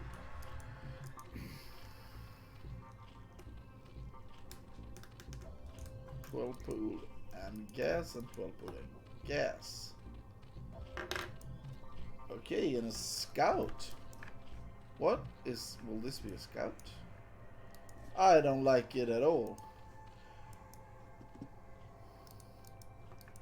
Okay, well, oh yeah, maybe, I'm not. Oh, it's an expansion, I'm sorry, it's a hidden expansion. Sorry, I thought it was a scout, and hidden expansion is something totally different. So you see a normal 12 pool build here from Machu Picchu, and you see a weird one from Juachi. Interesting that Juachi did that actually. Okay, so we have the lair here, and we have no lair quite yet, but I think it will be. Oh, it's speed. So this will be a lot of Zerglings coming in then. He's actually going for speed here. Very, very interesting though. And let's see here. This is the arc that I talked about in the last game on Polypoid. This is so hard to break. So what you want to do is to use like 1 or 2 links to hack one of them and then just move in and kill it. Oh! What is no. How the F could he know about that? How did he know about this base? And you see Zerglings coming to counter it, but now he can use the arc, but we saw the last game that he didn't use the arcs very well, and you see it's the same here now. Very, very bad micro here from our Magenta Zerg. So this is hold, but this is so hard now because, oh, he's making a sunken, but because he could attack down, he could attack up. Sunken here. Oh, he's cancelling it.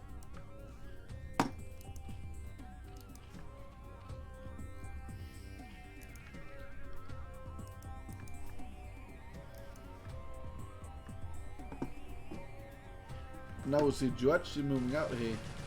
Oh, very, very good micro here from Juachi. You see in every link battle, Juachi is doing a lot of damage. But he can't attack into this. It's a sunken there. So he needs to be careful here. Because I think he's in a big lead in the game. So he needs to be careful. Very, very good micro once again here from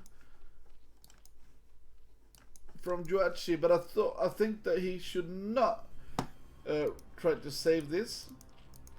Instead, he could just have gone straight into the base of Pizzu. But let's see here now. Pizzu needs to make a lot of damage. Let's see how many drones will go down. No drones yet. But now he's attacking into this base instead. But there is some defense over there. Oh, he's just losing Zerglings for free right now.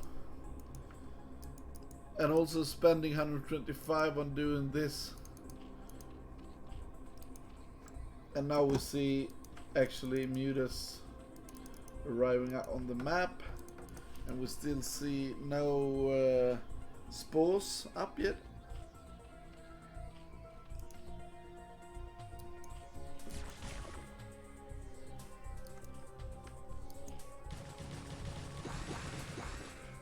Good micro again here from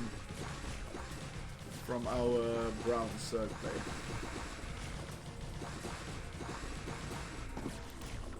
Oh, that wasn't the best engagement, but why not do it if you see what's happening now?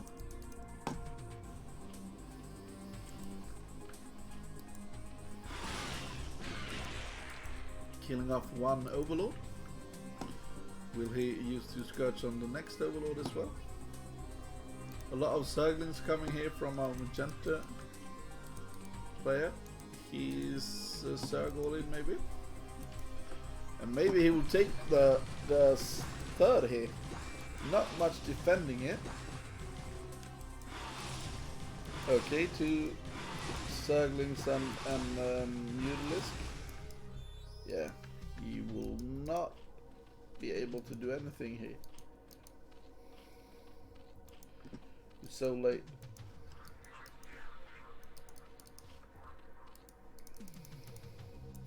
And we see Juachi being very careful. He doesn't want to throw this game out. So he's adding a lot of Zerglings instead of going for Mutas and try to play a smart game. He wants to play it like a heavy game instead, because he knows that Pizza doesn't have a Spire yet. Okay, a lot of Zerglings coming, streaming down again. Pizza droned a bit, so he's up in drones, but he's very low on army. It's 7 in his little army. And now we see the big army of Juachi not attacking. Why oh why not attack? He could just attack and be over with it. I think you have lots and lots. But what we can see now is a Muta Ling attack. Or maybe go with the Mutas from the high ground or something. I'm not sure. But what I would like to see is him attacking straight in here.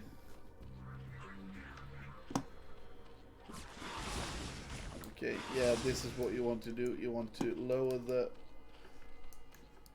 links so that you can just target down the Zerglings with your Zerglings afterwards.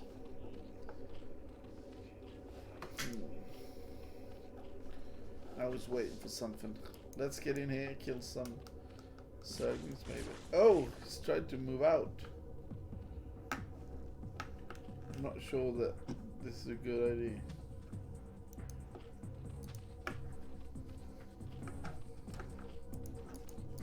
Okay, so let's see here. He's not moving down with his Mutalisks. You see the supply is 20 more supply here, and you see the drone count is quite equal though.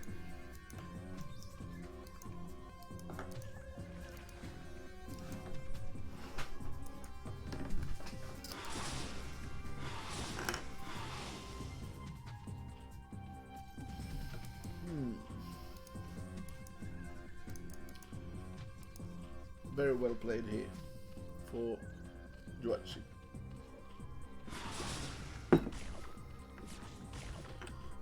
And what you want to do is to reduce the Ling account with your Mutas, and then just walk in here with your Zerglings. And this is GG.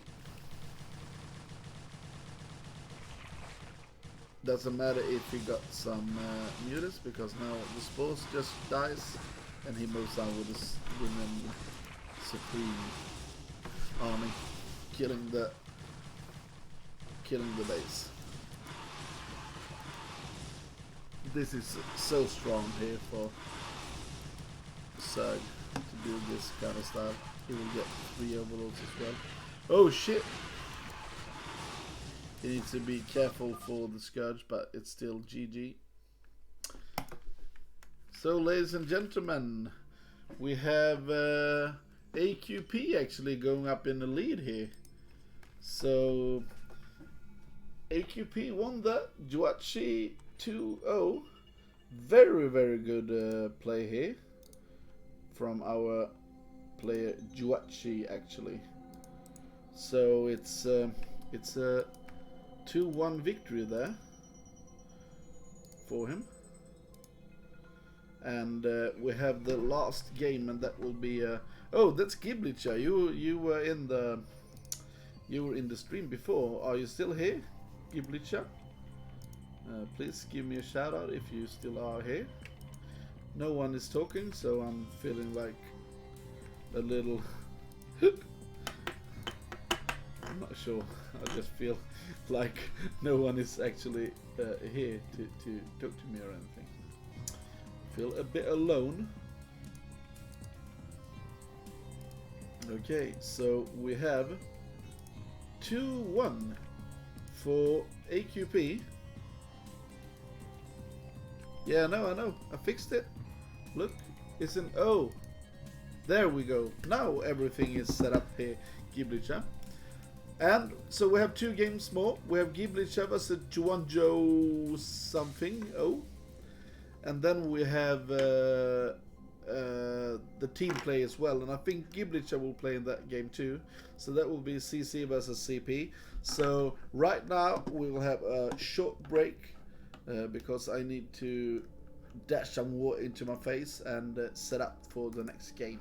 So see you in just some seconds or minutes. Some minutes is bad to say. So see you soon.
Welcome back, ladies and gentlemen.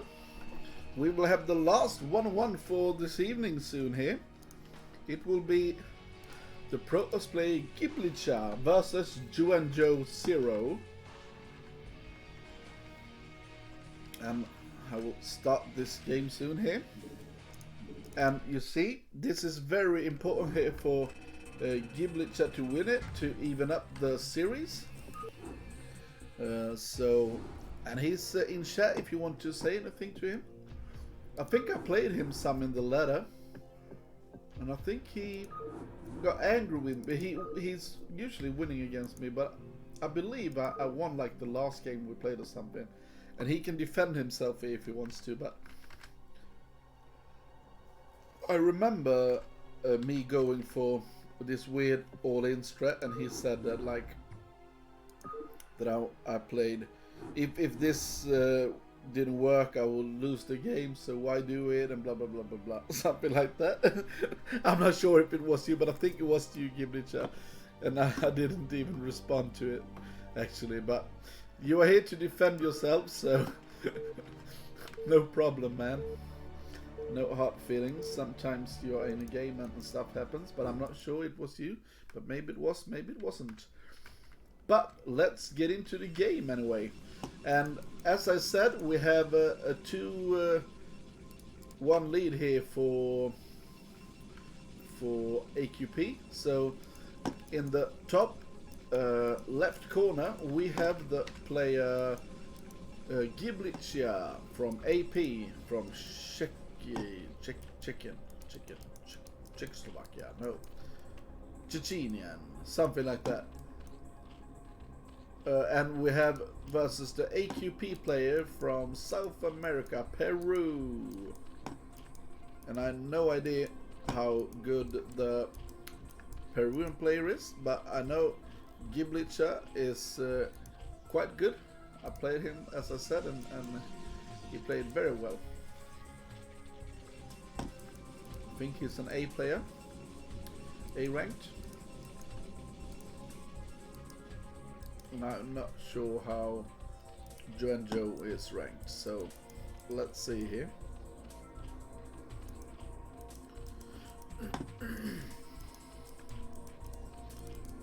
Okay, this is an overpool versus 10 gate. So overpool versus 10 gate. Interesting. And he will scout it. So let's see what will happen with it. Maybe he will now be able to deny the hatchery here. Oh, this is a scout. Just a scout. Doesn't even try to take the mat here. Okay, let's see if how long he can deny it. Okay, he's sending out an extra one. Oh no! That was too easy. That was just too easy. Let's see, will he send the sealer here, or will he just wall in?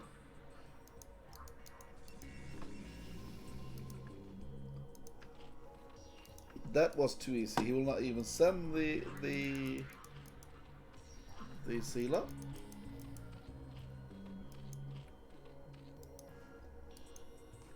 Okay, he will try to take an expansion instead.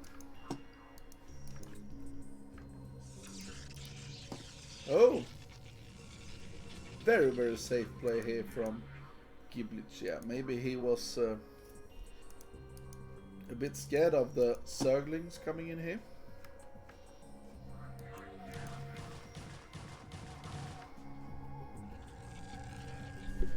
Sorry again. Sorry, I just need to sneeze that. Oh, he's getting in with 3 Zerglings here. And he's trying to get in with one more. Oh, he will. Let's see now. This is a... Right now, this is a micro battle here. No units lost yet. And look at this, he's taking the third.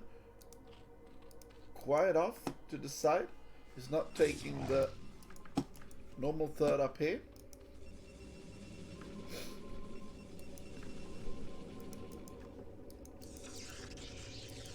Okay. Will he go for a forge now, or be more greedy than that? No, not more greedy than that. He's just going around your aQp, but he haven't killed any probes yet, actually. Oh, that was nice.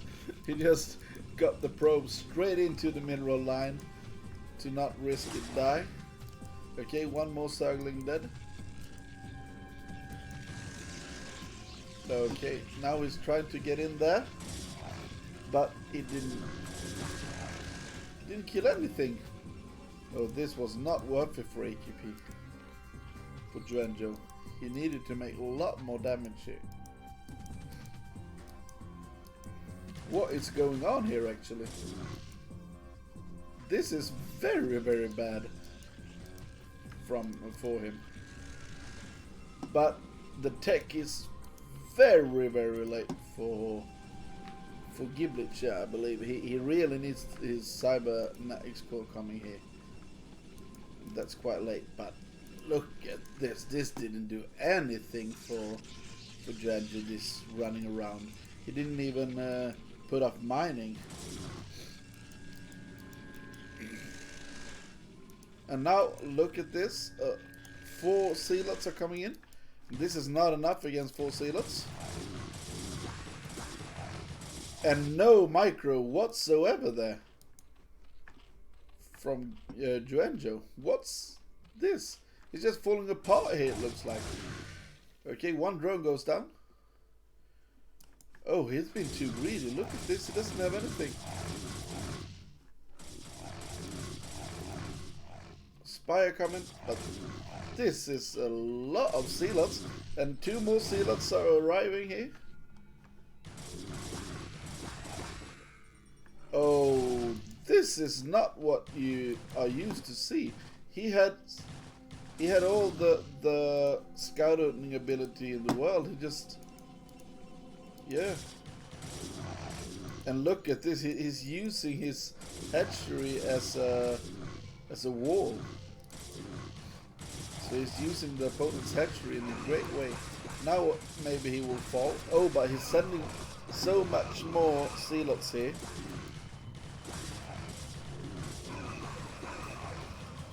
And now he clears it, but in what cost? It's 35 probes to 22 drones here. This is not what you want to have as a Zerg player, that when you are supposed to drone, you need to make so many Zerglings. And will this be an all-in now? No, he's droning up again.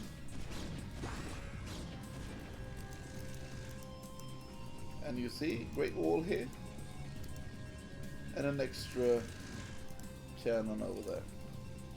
I think what he should be afraid of is the muta here. A lot of mutas is coming.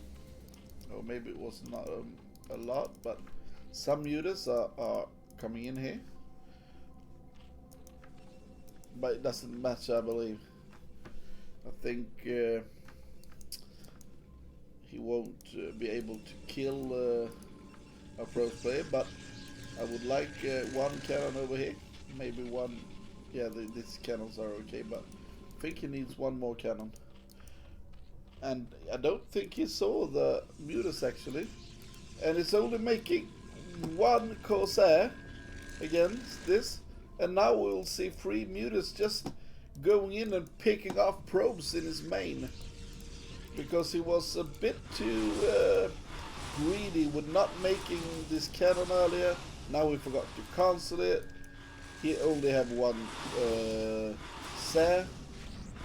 No upgrades coming to the Corsair. And now Scourge is coming out. Okay, let's see here.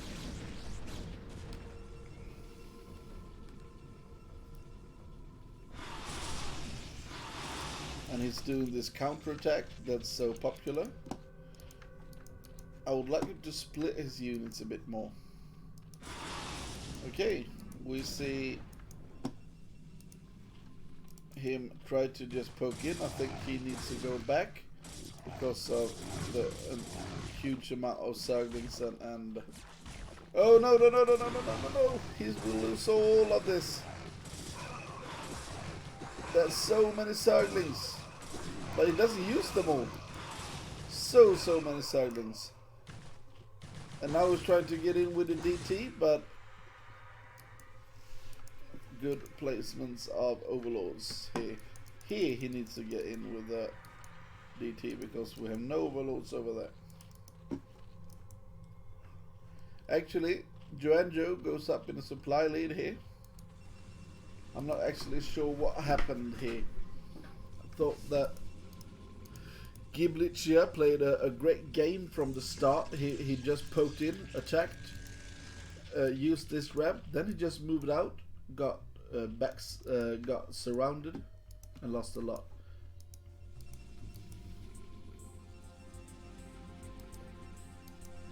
Okay, now the Sarah account is coming up, but still no upgrade. If there will be a +2 for +1, I'm sorry, Carapace upgrade here. Let's see. No Carapace upgrade. That would been a tremendously good upgrade for him.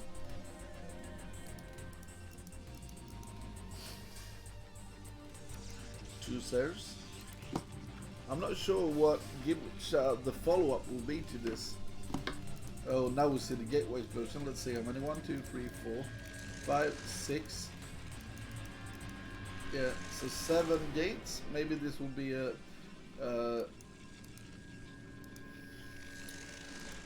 maybe this will be just 2 base push. I like that style. It's very hard to play against. We see no Zerg upgrades. What's... oh, there, sorry. We have them in main. I think you could set rate a little better, maybe. Because you have so many drones in main. And now he will try to take the 4th base already. So let's see what will happen here.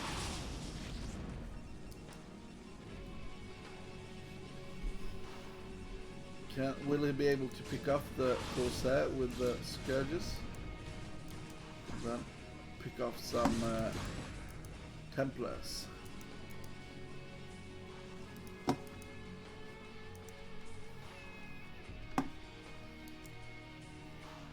Very defensive game right now though.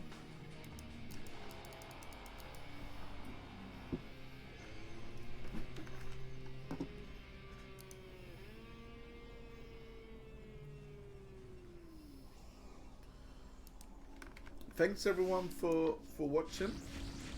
Please subscribe to the channel if you haven't. I will start to cast a lot of BWCL. I will start to cast once a week. So it will be nice to, if you follow this, it will really help me.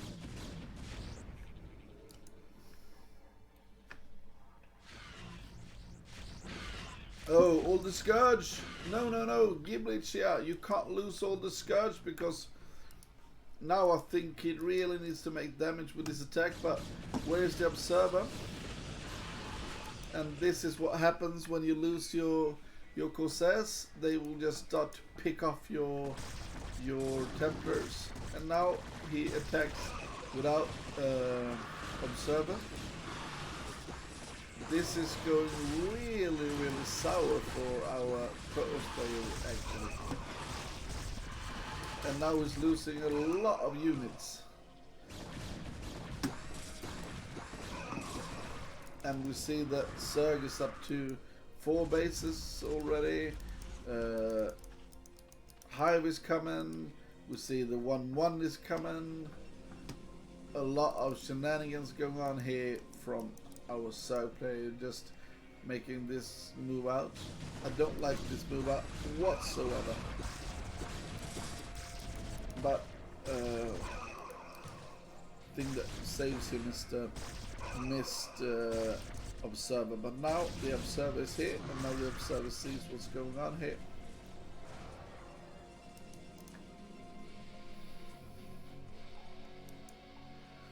Ho ho ho ho ho ho ho. Okay, so there's still no third expansion from our pros player, and he's getting up to 8 racks, 9 gates, 9 gateways. That's a lot of push. So he just wants to push him with straight up fights here. He doesn't want an intelligent game. Oh, nice storms, and it's turning them into Archons after that. I don't like that though, but really nice storms in the beginning. But right now you see here, he's going in with all of his Zealots, and the Zealots are just being crushed by the Lurker. So now he needs to pick all the Lurkers off here, and then maybe move back, because you can't fight the big armies with only Dragoons. He needs some different units here. He needs some Zealots and stuff. Now he needs, I believe, to get up to the high ground. Very hard.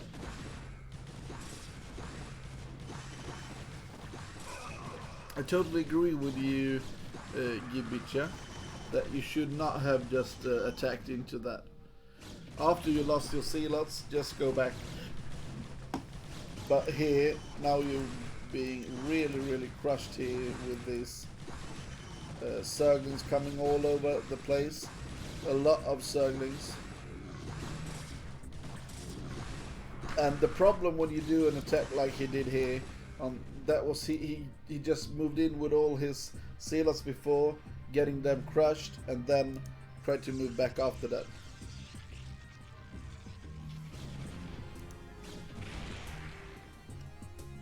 Oh, now people are talking in chat. That's wonderful. I've just been sitting here for 3 hours and 20 minutes, and we almost have like 1 page of chat. So, and this attack from our Zerg player is not the best, but because there's a lack of observers and a lack of a lot of things, especially a lack of splash damage, it's okay for him, but yeah, I think this is over.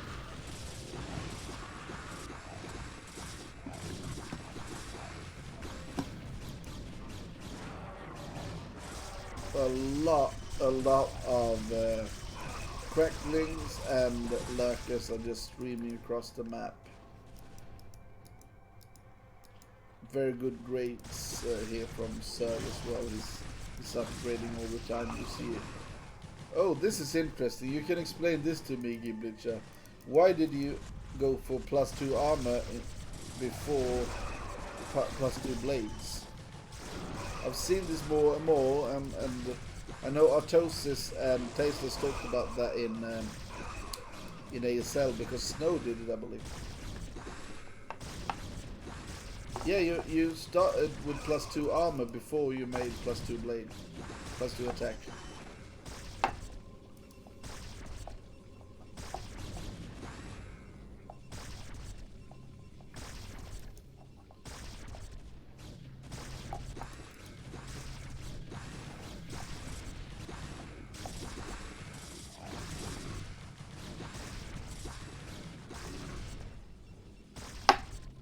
Okay. Yeah, I've seen like a meta shift on it. I know Artosis and Tater talked about it as well. This is slow Zealots. Yeah, GG.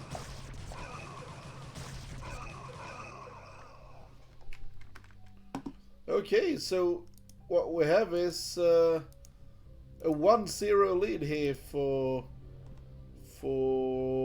Juan-O. If he wins the next game, he actually determines the whole clan war. So Juno-O, interesting. Yeah, to have slow zealots 18 minutes into the game is not the best we have ever seen. I think he could have done a bit better than Giblicha, but as I said, I've outplayed him. He's a great player. I think he could turn this around. So let's see. The next map is Eclipse. Some Protoss really don't like Eclipse versus Zerg because of the right hand bases where you can just you can just go there and make some spores and sunkens and hold them with lurkers on high ground, so they're quite good. So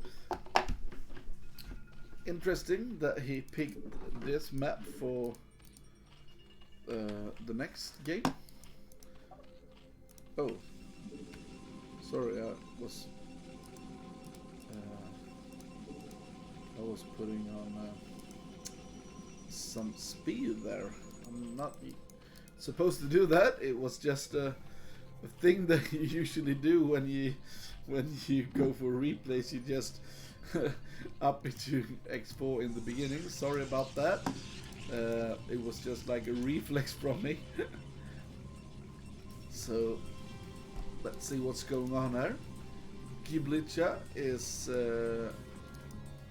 making just normal standard play here. Let's see if there will be gate first or factory first. And we see an overpool here from okay, sorry, it's not an overpool, it's sorry, I take it back, it's not an overpool, it's a 9 pool. Oh, this is actually 9 pool non-gas into an expansion. Quite a normal build that was seen recently from both, no, not from Soma, but from Queen. Soma is always doing 11 or 12 hatch expansion, and I started to like that as well. As I play Zerg, I always do the 12 hatch, because you can glitch the seal and everything to maintain your survival. So, oh, but this is hard. Now he really needs to make the cannon here. Will this be in on time? I think it will. But that is in the nick of time. But will it be good enough anyway? He needs to scout what's coming ahead of him, because he can just run up here. He really needs to scout on what's going on here. Oh, but he doesn't attack him even. What? Why? Oh, I don't like the build from Zerg at all. At all. I liked it before, but not when he makes 9 links and just 6 links and just stands there. Oh, very good reaction here from Giblicha to see that.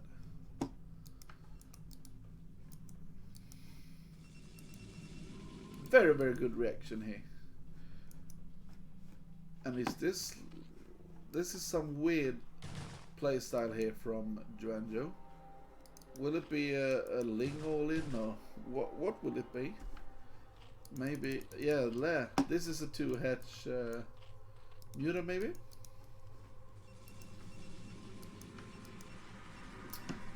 But right now Giblicha is really playing well here.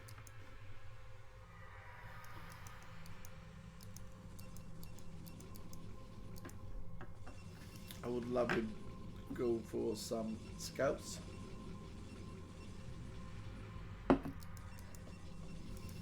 Okay. The probe is dead. Sending out another into his death as well, I believe. Very good reaction this time too. Okay, so 2 hatch Muta.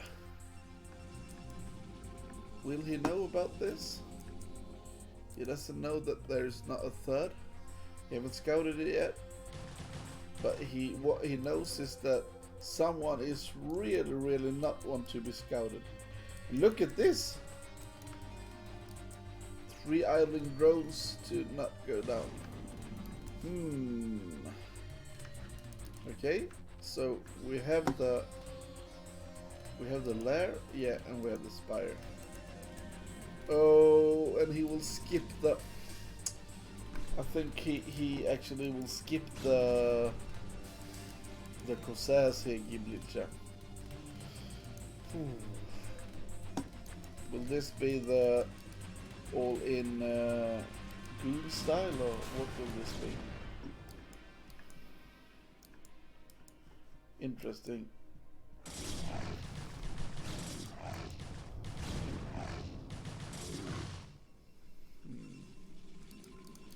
Okay, so we have goons coming already. This is like the Oija build.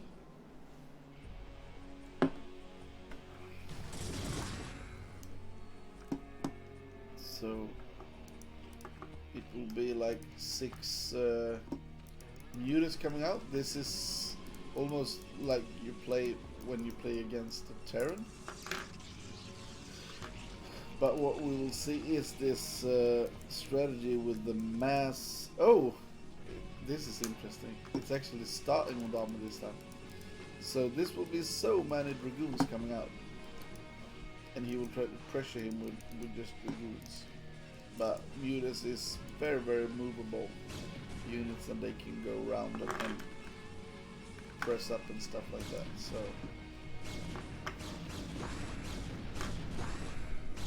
but I think Giblitcha right now is in a great position.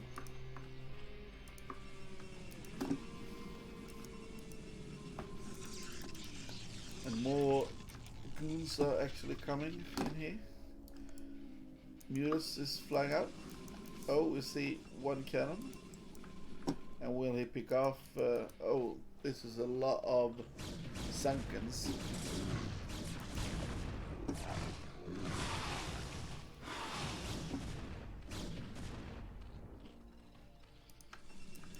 Now the Mutas is just coming in here. Straight up.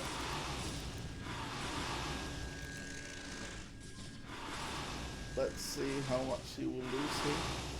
Still in the big advantage, I believe.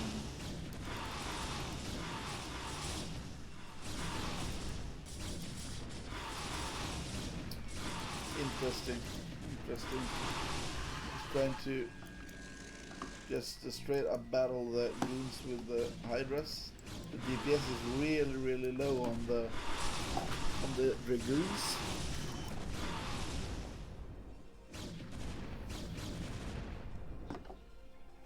Interesting. I think the Giblitcha is in a great position here because we see nothing going on here for Joanjo.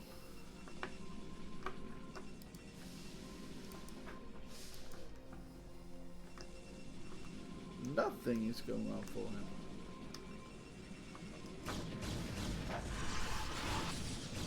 Losing 1 Muta there. Now picking up some probes.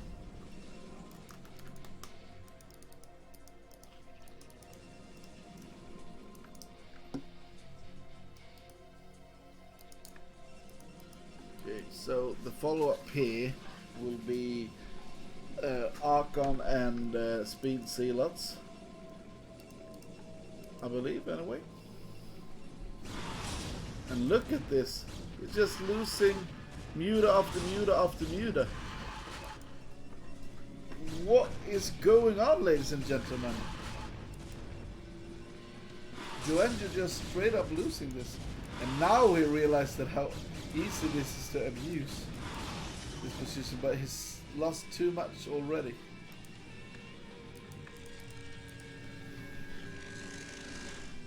And we would like to see the gateway explosion from our Protoss player. 1 gate. 2 gate.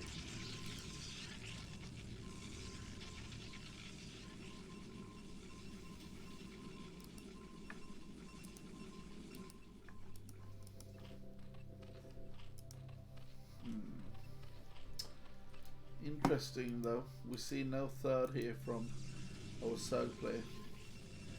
and look at the difference in worker.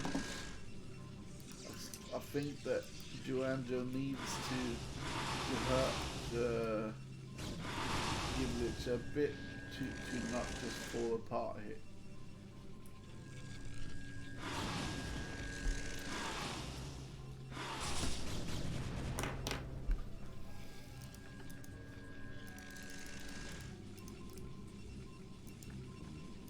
Very, very good with the Dark Arcan. But what is the point, really, from our mud green Zerg? What's the point here?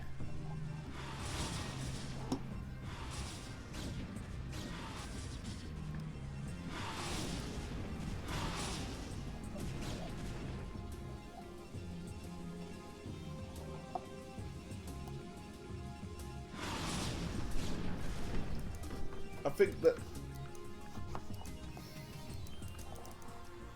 yeah, I see your point here, Gimlich, but I think you can just move out earlier. Make one Archon and move out. Actually, that's if you see how Oja do this. He does the same strat, but then he just moves out. More cannons in the main and then move out.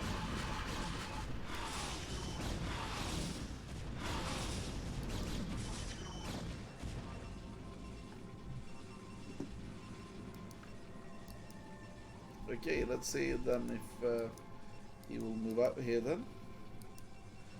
Dark Archon, really good.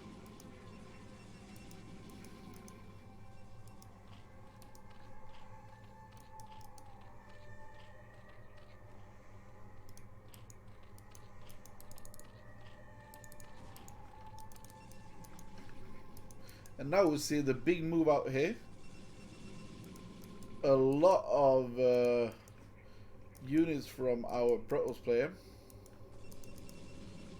Maybe it's a bit of an anti-timing. I think he maybe should have waited for the +2 armor before he moves out, but still, it will be fantastic move up for him. But he should not wait too long. And now speed is coming, more upgrades is coming, and now he have the +2, and I think he could just shred this Zerg army with the Dark Archon and everything that he got. So let's see what happens. Interesting here to see. Okay, will he try to look now? Oh, look at this! This is lovely. Look at the supply. That was, I think, 9 or 10 mutas. Look at the supply count there. You don't want that to happen. And this is the thing. It costs 75 energy to do it, so he still have 75. He's like, he do it again. I believe it costs 75. Maybe it's 100. No, sorry, maybe it's 100. So, but he soon can do it again. And you can actually, it's very good when the Hydras clump together that you can do it. Or just attack into this maybe? Will he? Maybe it's too much and he should just hold and take one more base. Yeah.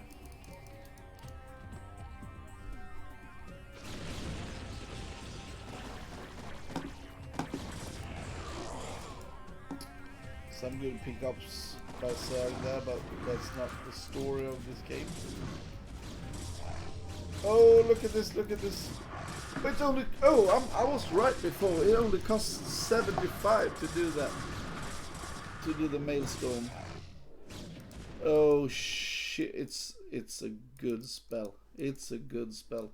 Look, it's been on 70 supply for after the mutas died. He got up a bit and just died again. This is not what you want.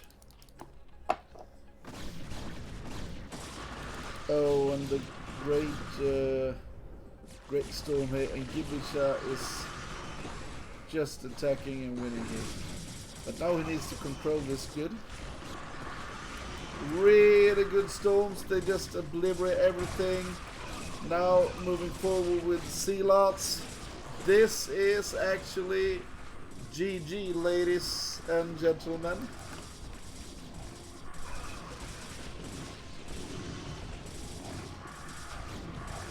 And I think that Joanjo, he needed to make a lot more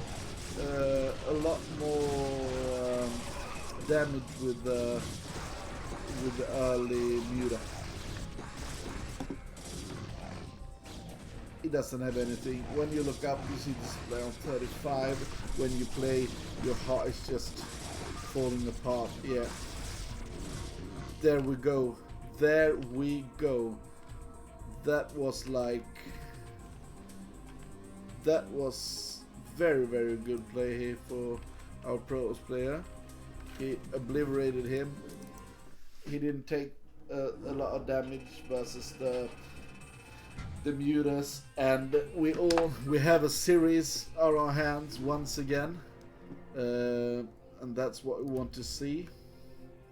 So this is 1-1 here. Giblich are coming back into the game, and what we want to see now, if can he win one more and make it a draw in the total series. I will be back in like 60 seconds, so see you soon. Okay, let's see here what we got. We will. This is the last game that we are watching. Very, very interesting games.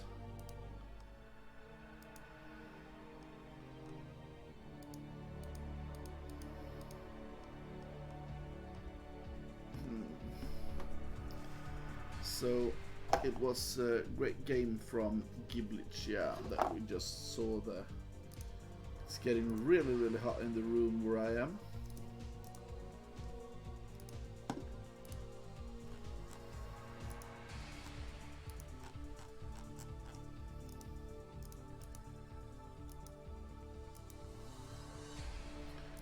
It's getting hot in here.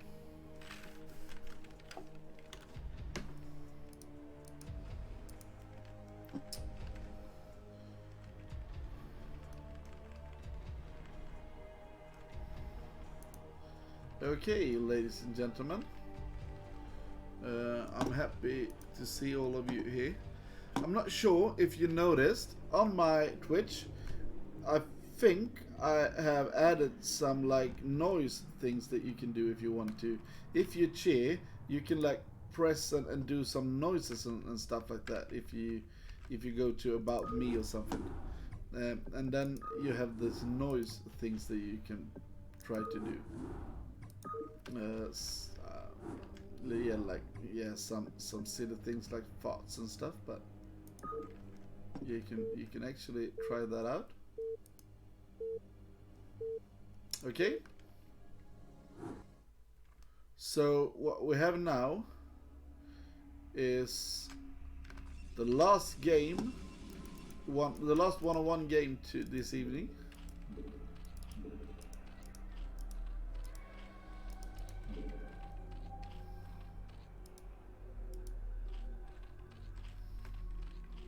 Okay, so it's Joanjo, oh, something like that, in the orange, in the top left, and in the top right we have the ugly blue, light blue, I'm not sure, Protoss player Giblich.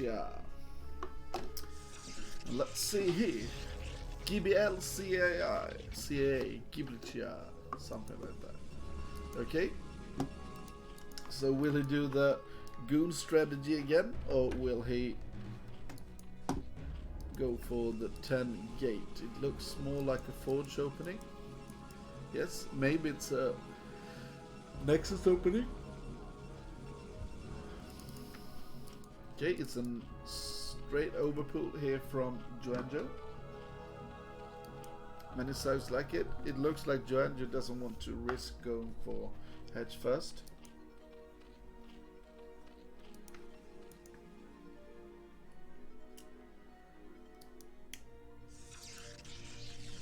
It's a forge on 12 forge. Not too greedy, but a bit greedy. That's good. I know my teammate CRVT. He likes to go the 418 Nexus a lot. Okay, this is good. The 12 Nexus. And then I see a little problem here, I must say. This is too narrow. What will he do versus a Hydra bust here? He can't fit more than like, oh, this is too tight. Is this too tight, you Protoss players out there? Please tell me, because he can reach in and kill this. Am I right or am I wrong? I'm not sure. Oh. Now he will scout, or what will he try to do? Oh, this is just for defense, okay. But I'm a bit interested in that. Okay, spacing bad for bad defense, yeah. But I'm just see this. When I see this as a Zerg player, I instantly go for the Hydra bust.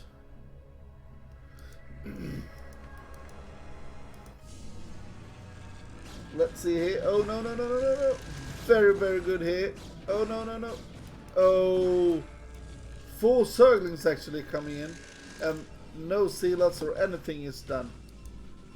He lost only 1 probe at the beginning. Let's see here. And this is almost full health for the lings here. He really needs to get a seal up, because this is so he should not lose the gas here, but he will. And to lose the gas here, oh, will this be game for him? I'm so afraid of him here. I'm so afraid for Giblicha. Oh, why is Zerg attacking him? Oh no, he just targeted the wrong Zergling there in the end. He was in a great position though.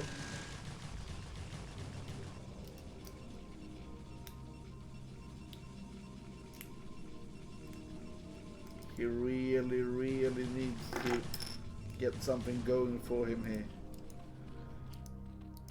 And now he's losing too many probes. I think he lost 2 probes over there. 2 probes is not what you want to lose here.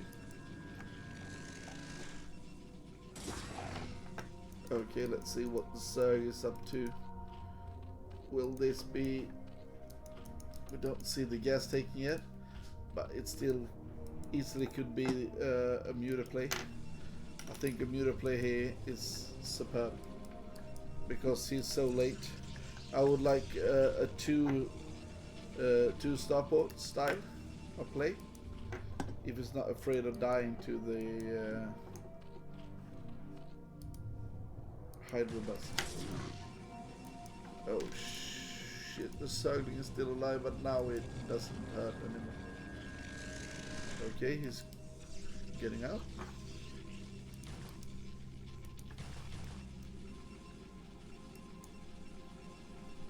The little dog got only 10 HP in health.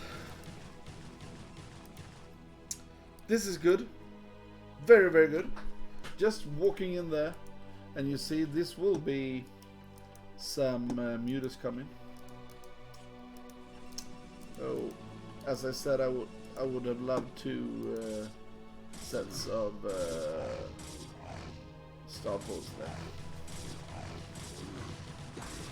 Okay, he's dying here. Look at the supply. We see a really greedy Zerg player, as he should be after that great run by in the beginning. And Gibbs just see no Hydras. I think he's happy about that. I don't think he's happy about making sass. It looked like it's not his style to make a lot of sass. Let's see here then. Okay, it's one goon. Will there be more goons, or is this just the first goon or something?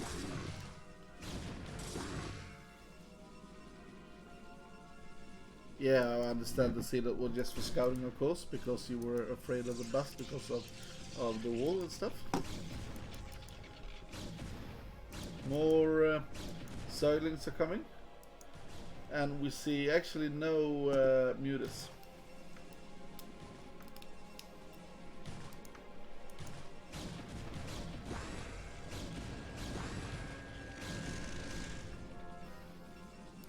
Okay, I think this was really uncharacteristic of Janjo to just wait so many Zerglings to try to kill one dragoon there. Actually, okay, let's see what the plan is here now. Okay, he needs the temper archives. No raids coming. No grades for our circle quite yet. It's coming over there. The first chamber. Oh, both of them connected.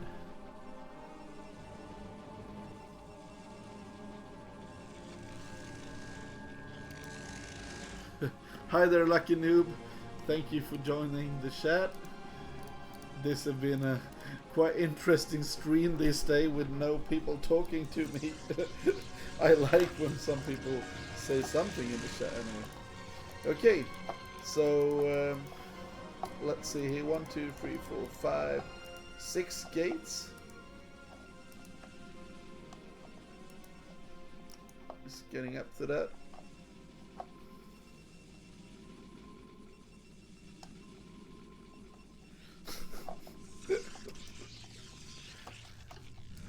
I think this will be quite hard for him. Where is the... It's so late, the Templars. And no speed. And too few cannon. But then we have the speed sealants. And we have the +1 armor. So this is very, very interesting on how this pins out though. Yeah, we need cannons, but we need some space as well to put them. Yeah, where's the DT is not a good idea because of the... Now we have the Storm. Storm the living shit out of it. Oh no, bad Storm. Let's see here. One cannon is coming up and then he will use the other Storm soon. Interesting. More Scylla are coming. It's 5 gate now. And more Hydras are actually moving on. Now one more Storm coming right now. Oh, great Storm. Great dodge as well, but it's still connected a bit. Now he needs to go back and... Oh, we don't need to morph the Archon there. Will he actually survive here? 2 cannons. Maybe surround that and put some... maybe he can surround here and get the probes with it too. Oh, this is a mistake though. Why do he need to forge over here? He only have a forge already. This is some kind of mistake, but I don't think he will die here.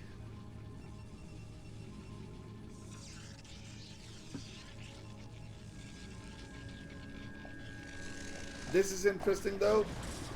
Cannons. He have 2 cannons here. He needs to control this better. He should not go in there. He needs to use his cannons. He needs to go back and use what he got. He have the high ground. He got some cannons over here. Now attack. So the cannon shoot. Go back. Go back. No. Go back. Let the cannon shoot. Back and forth like that. Back and forth. Back and forth. Back and forth. And now we have the +1 Hydra.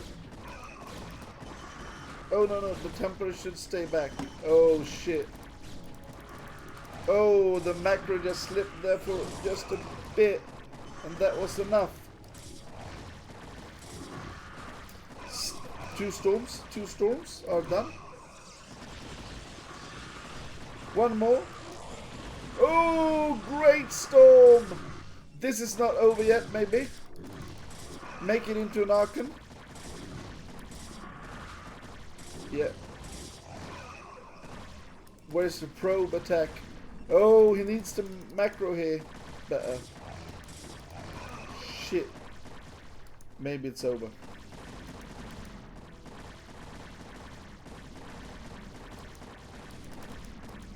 Now, a lot of units streaming down here. Go down, attack the Hydras. It's not that many Hydras left here, but it's coming more. It's streaming in more Hydras. Very good snipe of the Archon.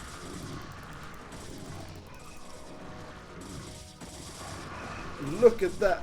But now, I think the Protoss is falling apart a bit here, actually. Oh, probes coming out. Very, very good units to check with, but too late, too little too late. Oh, so this decides the CV actually. Some mistake here from Gibblich, I must say. Some mistakes here, I think. Just a few more things and he could actually have won this. So a few mistakes there, one more cannon, but I think the most important thing was that he stayed in his main, and one time there he just tried to push out, and instead of backing out using the cannons, and then just moved on. So oh, that was intense. It was so close, and that's yeah, the bust was too hard to handle. And I think the macro could have been more on point there. He was floating 700 minerals, and that's hard. But really, really good dodge also from the Zerg player. He just got back and through. So small stuff there, but very, very good games though that we've seen here this evening. So let's. But as I said before, this was actually decided the clan war right now, because the lead is now 3-1. So we will get into the 2-on-2 here. Let's see if I can show how this looks to you guys.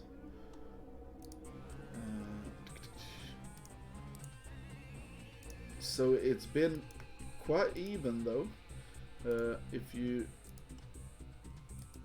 look here, we can see that there you go. We have 3-1 aQp, and the first was a 2-0 for Crow, and I don't think the Crow could have won that because it was quite a beating. And then we have Dollar versus Kervin, and the macro game, Kervin actually won. Great game, the second there. And then we had Isu versus Juanchi, and Isu was just a weaker player, and he won just because of build order in the first game, and was actually close to throwing it away. And then we had we didn't actually go into a longer game.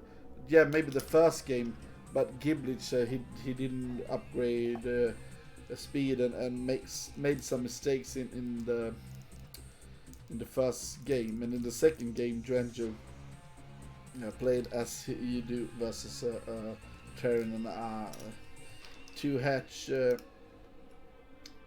Muta, and it didn't work whatsoever. And in the last game I think Gibblich just made some mistakes, and that's what's the difference between those players. So I will set it up for the 2-on-2, and that will be the last game for this evening. I'm so pleased that you're with me. You see, we have 60 days to go here to let the stream great. I'm fixing a lot of things here for it, a stream changer and stuff like that, so I won't forget to switch into game mode and stuff like that. So if you want to support me, please do, and if you want to follow the stream, please do that. I will just have a short break to set everything up and drink a little bit of water. So see you here in some minutes. Bye bye for now.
Welcome back, ladies and gentlemen.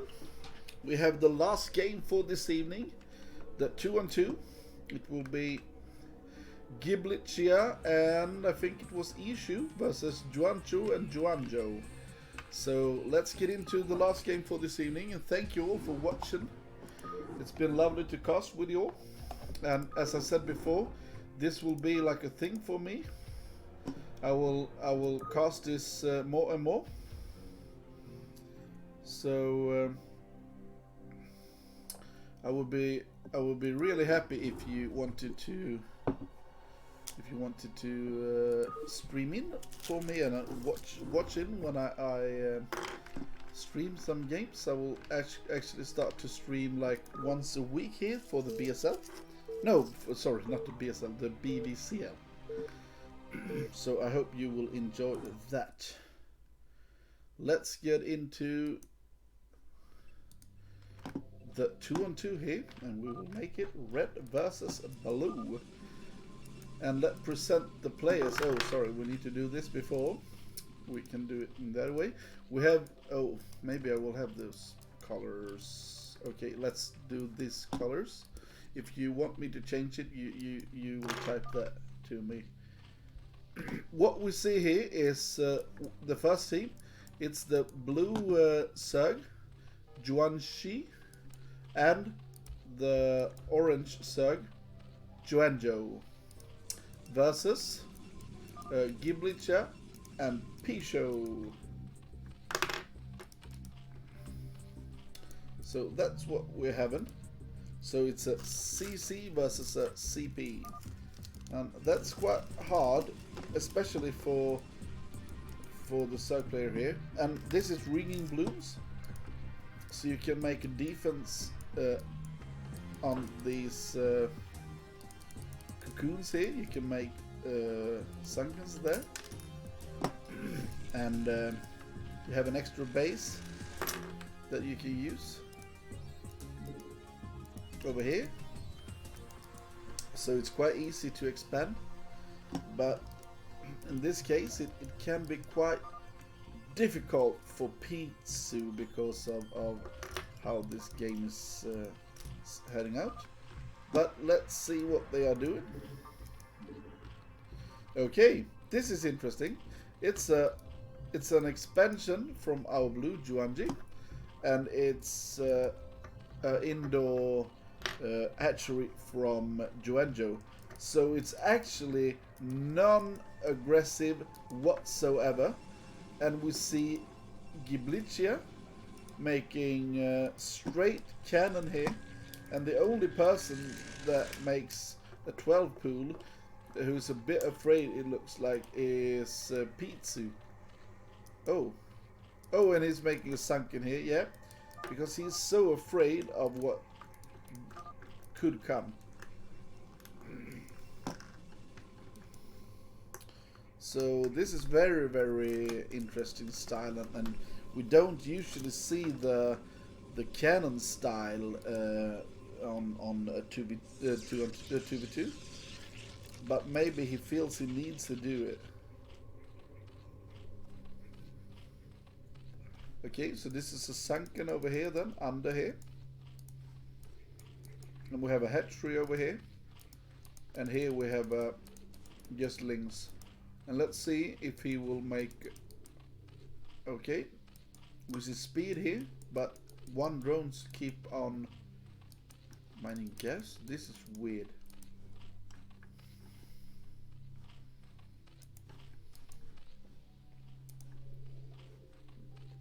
So we see some kind of 3 hatch here for Juanxi, and oh, 3 hatch here from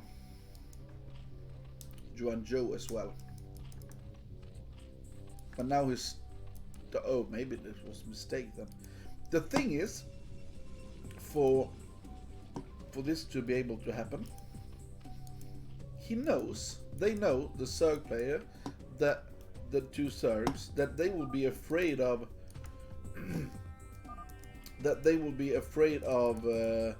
mass Zerglings. So they know that they can be less aggressive and still have a lot of winnings just because they are 2 Zergs. But we see there is expansion here, an expansion here, and they can't really attack here because of the sunken. Okay, you see there's a sunken there. It's a sunken on the second cocoon as well. It's not hard to attack them or anything. You just press attack and they will automatically shoots that instead of the cocoon.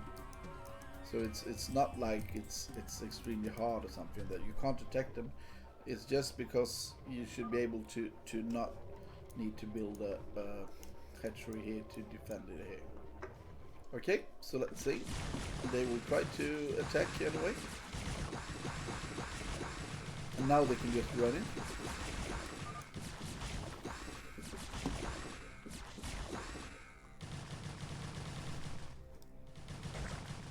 And there is no... oh, very good drone drill, but will it be enough? He's losing drones left and right, only 10 left. This is the problem with a so defensive Protoss player. What can they do now? Now he's attacking into the natural as well. So this is so hard. And what I would like instead of this type of style is when the Zerg player goes for just all in links, and the Protoss player goes for 2 Stargate SAS. But look at this. Look at the blue play Juanji. Mass Hydra. A lot of units. And now they try to attack this person. Oh, they are both doing a lot of Hydras. Very interesting game, this 2-on-2 games on this weird map. Straight, just past him, going straight to kill these 3 drones. Killed 2 of them. No, 1. Sorry, just 1 drone got down. So not the best of attacks here. But I think the problem is the saturation of Juanji. 29 drones, and now he can just do a lot of units here. And we see Pizza trying to drone up as well.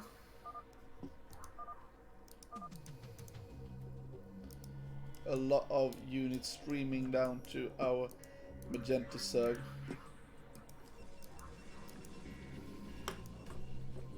Very interesting type of style here. Usually you like one of them to make mutas to just be able to control, but no mutas here. Okay, they can't attack into this, too many. Oh, they will try it anyway. Isn't 5 Sunkers on high ground too much? It looks like no, it's maybe not. Maybe it's okay. Oh, all the army is dying here. Killed 3 Sunkens, it was not worth it, but now they need to hold against the next attack here.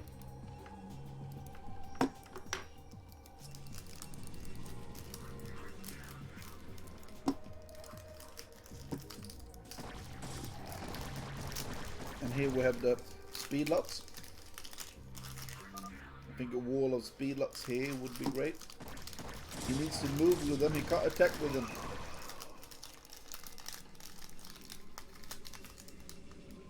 Very interesting to see this type of a game style. Maybe Lurkers will come here as well. Oh, he's just moving into a lot of Zerglings. And a counter attack. We see a counter attack here, but he already got very huge amount of Sunkens as well.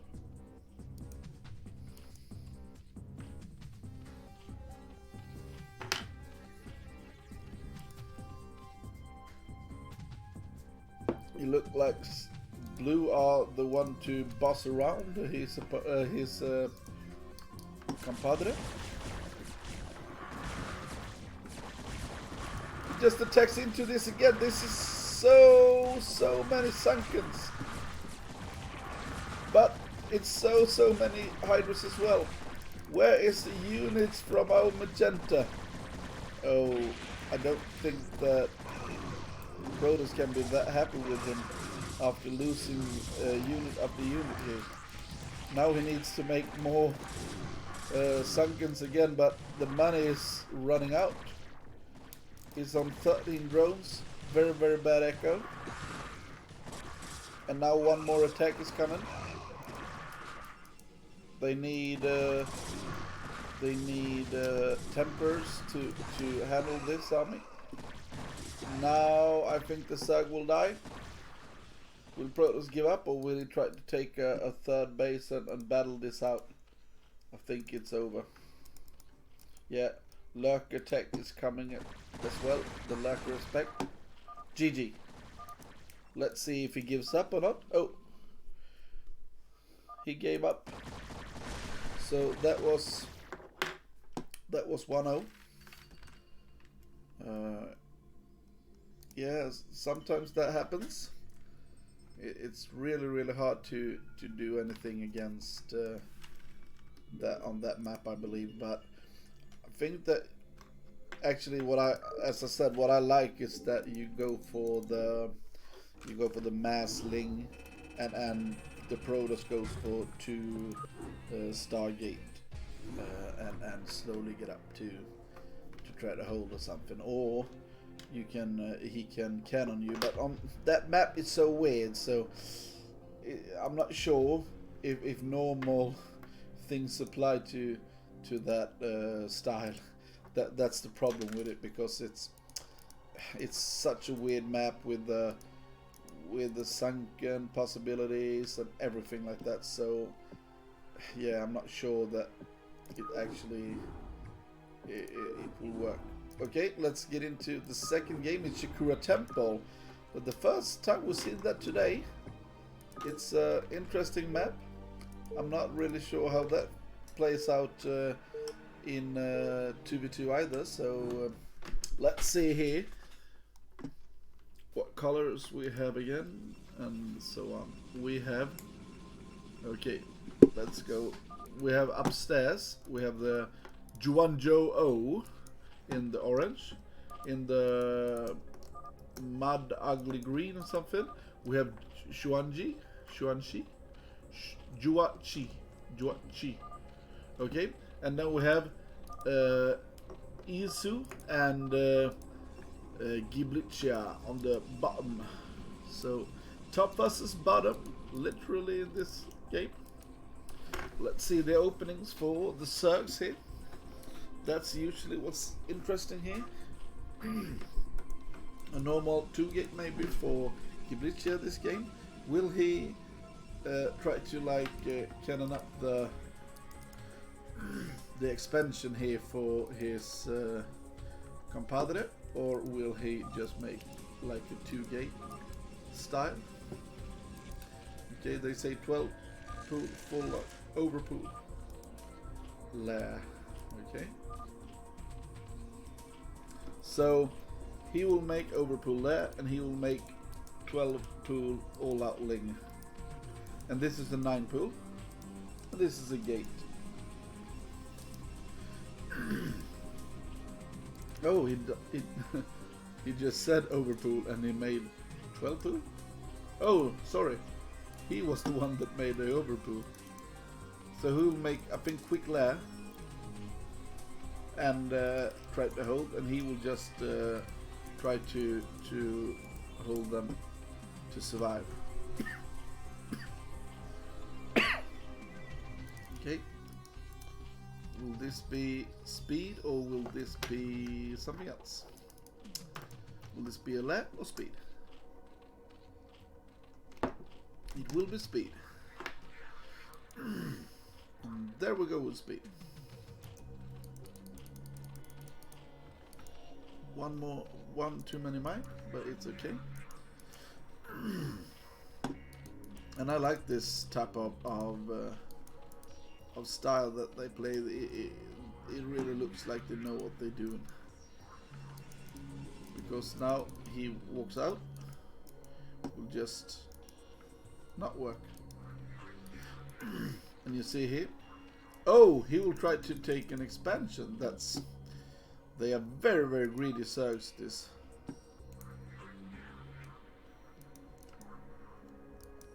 Oh yeah, TT. Oh, now it's a full-out attack here.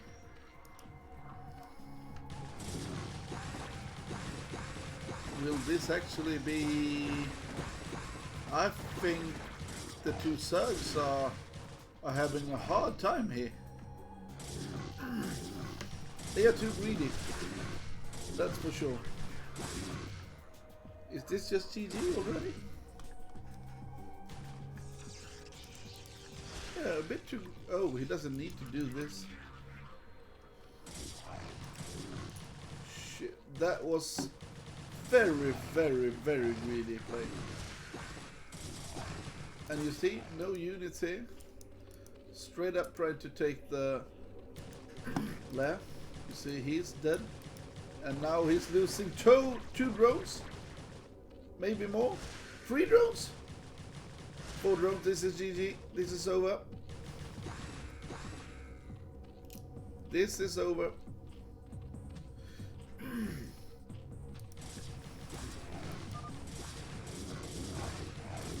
GG.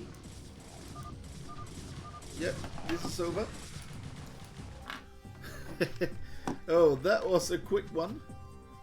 That was over in 4 minutes and 10 seconds. Shit, that was really, really fast. Okay, so there are still only one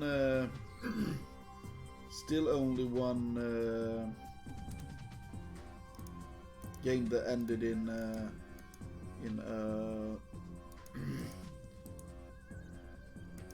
2-0 defeat. I think after the first game, I just think that they were too greedy in this game.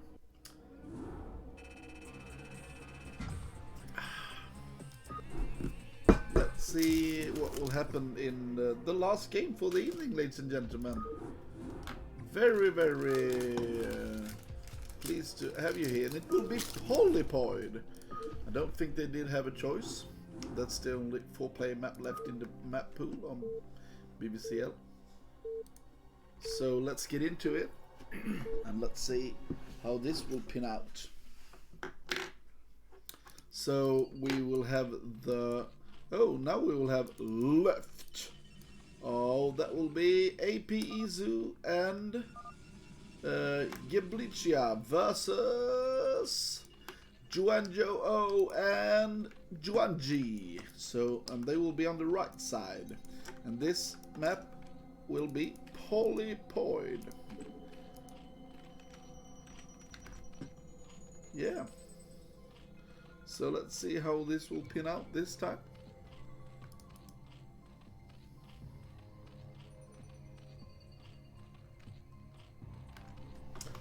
Thank you all for watching. If you want to follow me, please do. I have 129 followers, so one more and we are at 130. So I will be very pleased if I can get to 130 followers this time. Let's see here. I think Pisu will make the 9 pool again.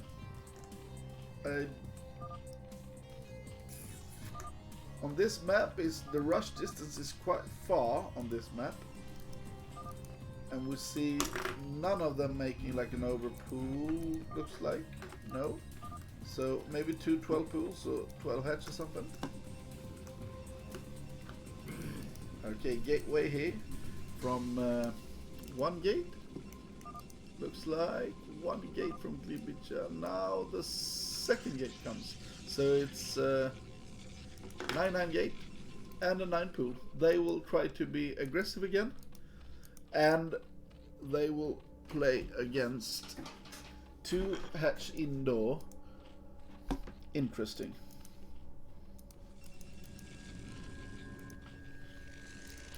It's not a greedy style of it anyway. So now we will see a spawning pool from both. And actually this is very, very, very late. We see Okay, no gas here. I think what will happen is that maybe they will try to just kill one of them, but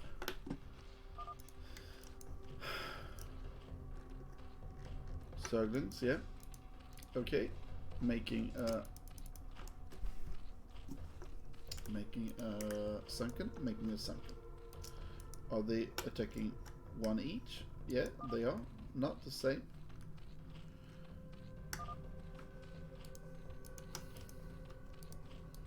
Will he be able to defend this with not too many losses? Now he moving up here instead. Now he needs to pull the drones. He will do it. Great drone pull. Drone drill is very good. Okay, he loses 2 drones.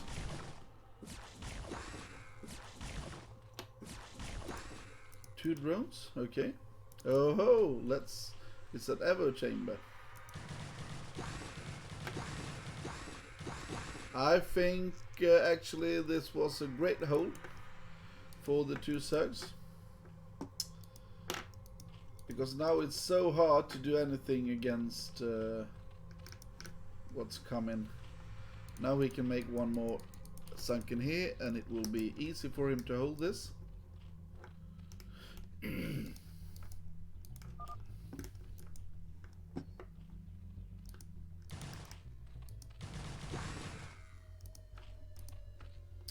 We'll see the +1.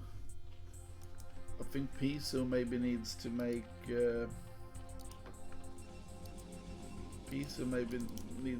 one extra hatchery anyway, and like 2 more drones or something.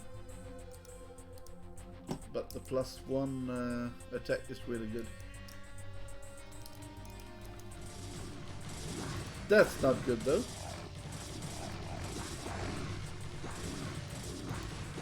This is just a big waste of Zerglings. Now it's okay, but you should have waited. Now they're just manhandling the seal up there. Okay, are they? Yeah, they are all in here. And let's see now, Piso needs to have a better arc than he had in his one-on-one. He needs to have a really good arc here. No. Oh, thank you for the follow, aQp Face. Now I have 130 followers. Thanks a lot. Will he die here? This is so many Zerglings. I think this is over. He can drone drill the best he wants. This is too much Zerglings.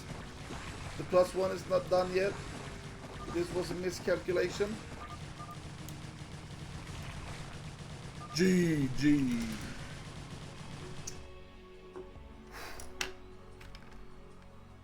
Yeah, GG.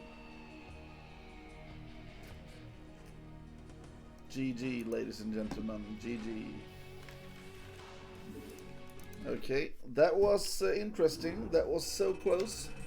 I think the pressure they did there in the third game here on the 2-on-2, they didn't need to after they had the initial pressure, I think they needed to realize that they had a tech advantage, because the Zergs just made 2 hatchery mass muta, and they needed to take it easy, and instead they just big time attacked to try to hold, and that's so hard when you have that strategy, but it's easy to say, it's easy to do. So aQp played really well today, and I will show the total score here. So if you look at this, it's AP1, aQp 4, but you see all the matches were 2-1s. It was really close. It was not like a landslide. So actually we have if you count this together, we have 1, 2, 4, 5, 6, 7, 9, 4. The score is 9-4. the game that was really one-sided was Crow versus Machu Picchu, and I think that was the worst games of this evening as well. It was quite sloppy play from both of them. It was like a 9 poolish thing and stuff like that. It wasn't the best.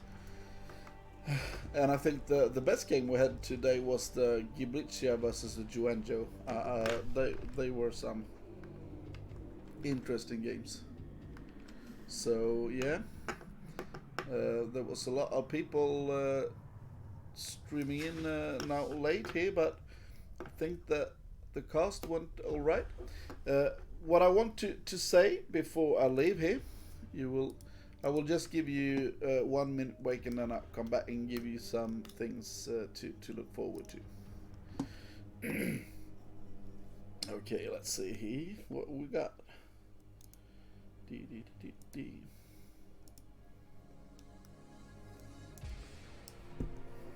Just drink some water while I wait.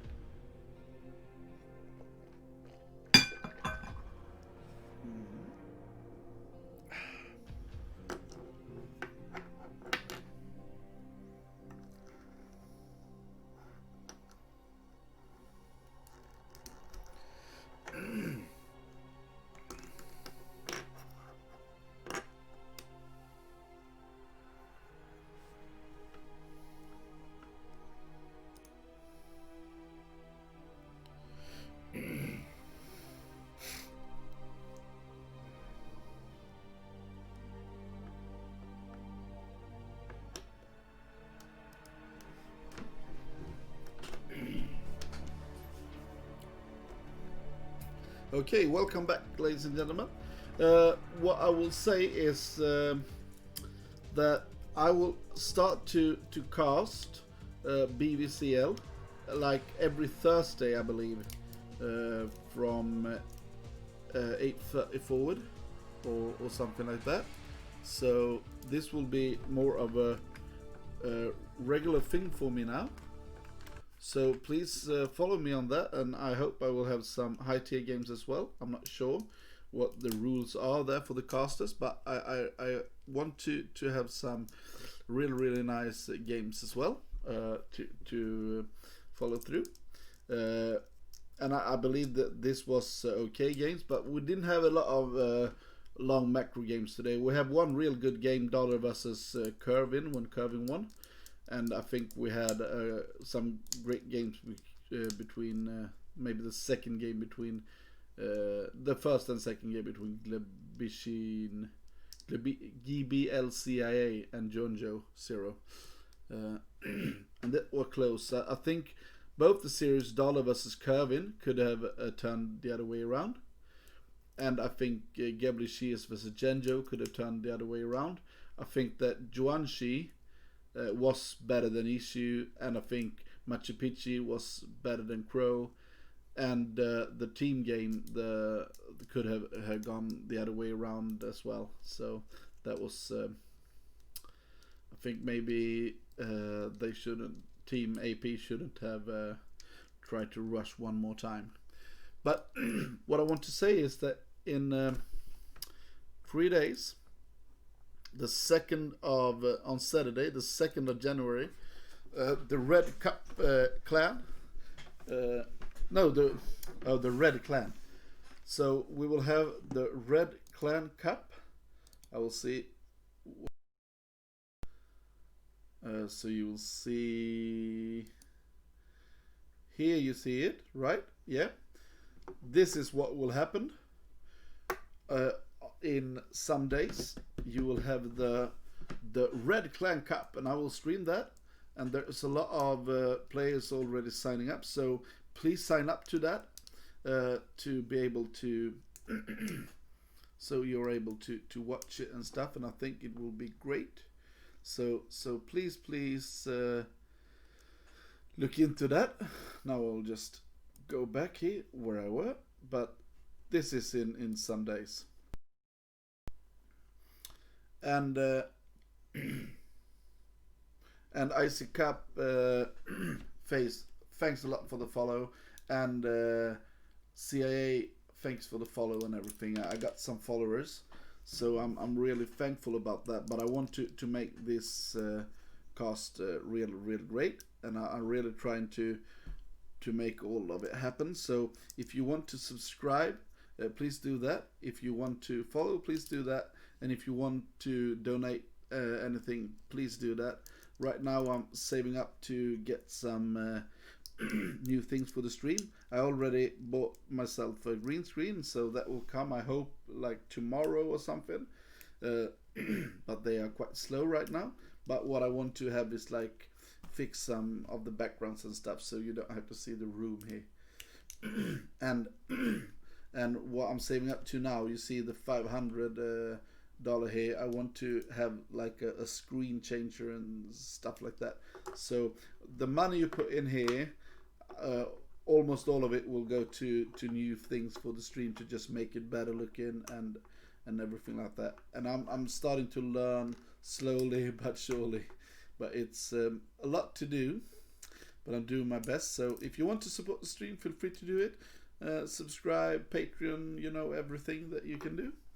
But right now, I will say thanks for today. It's been lovely to be here, and thanks to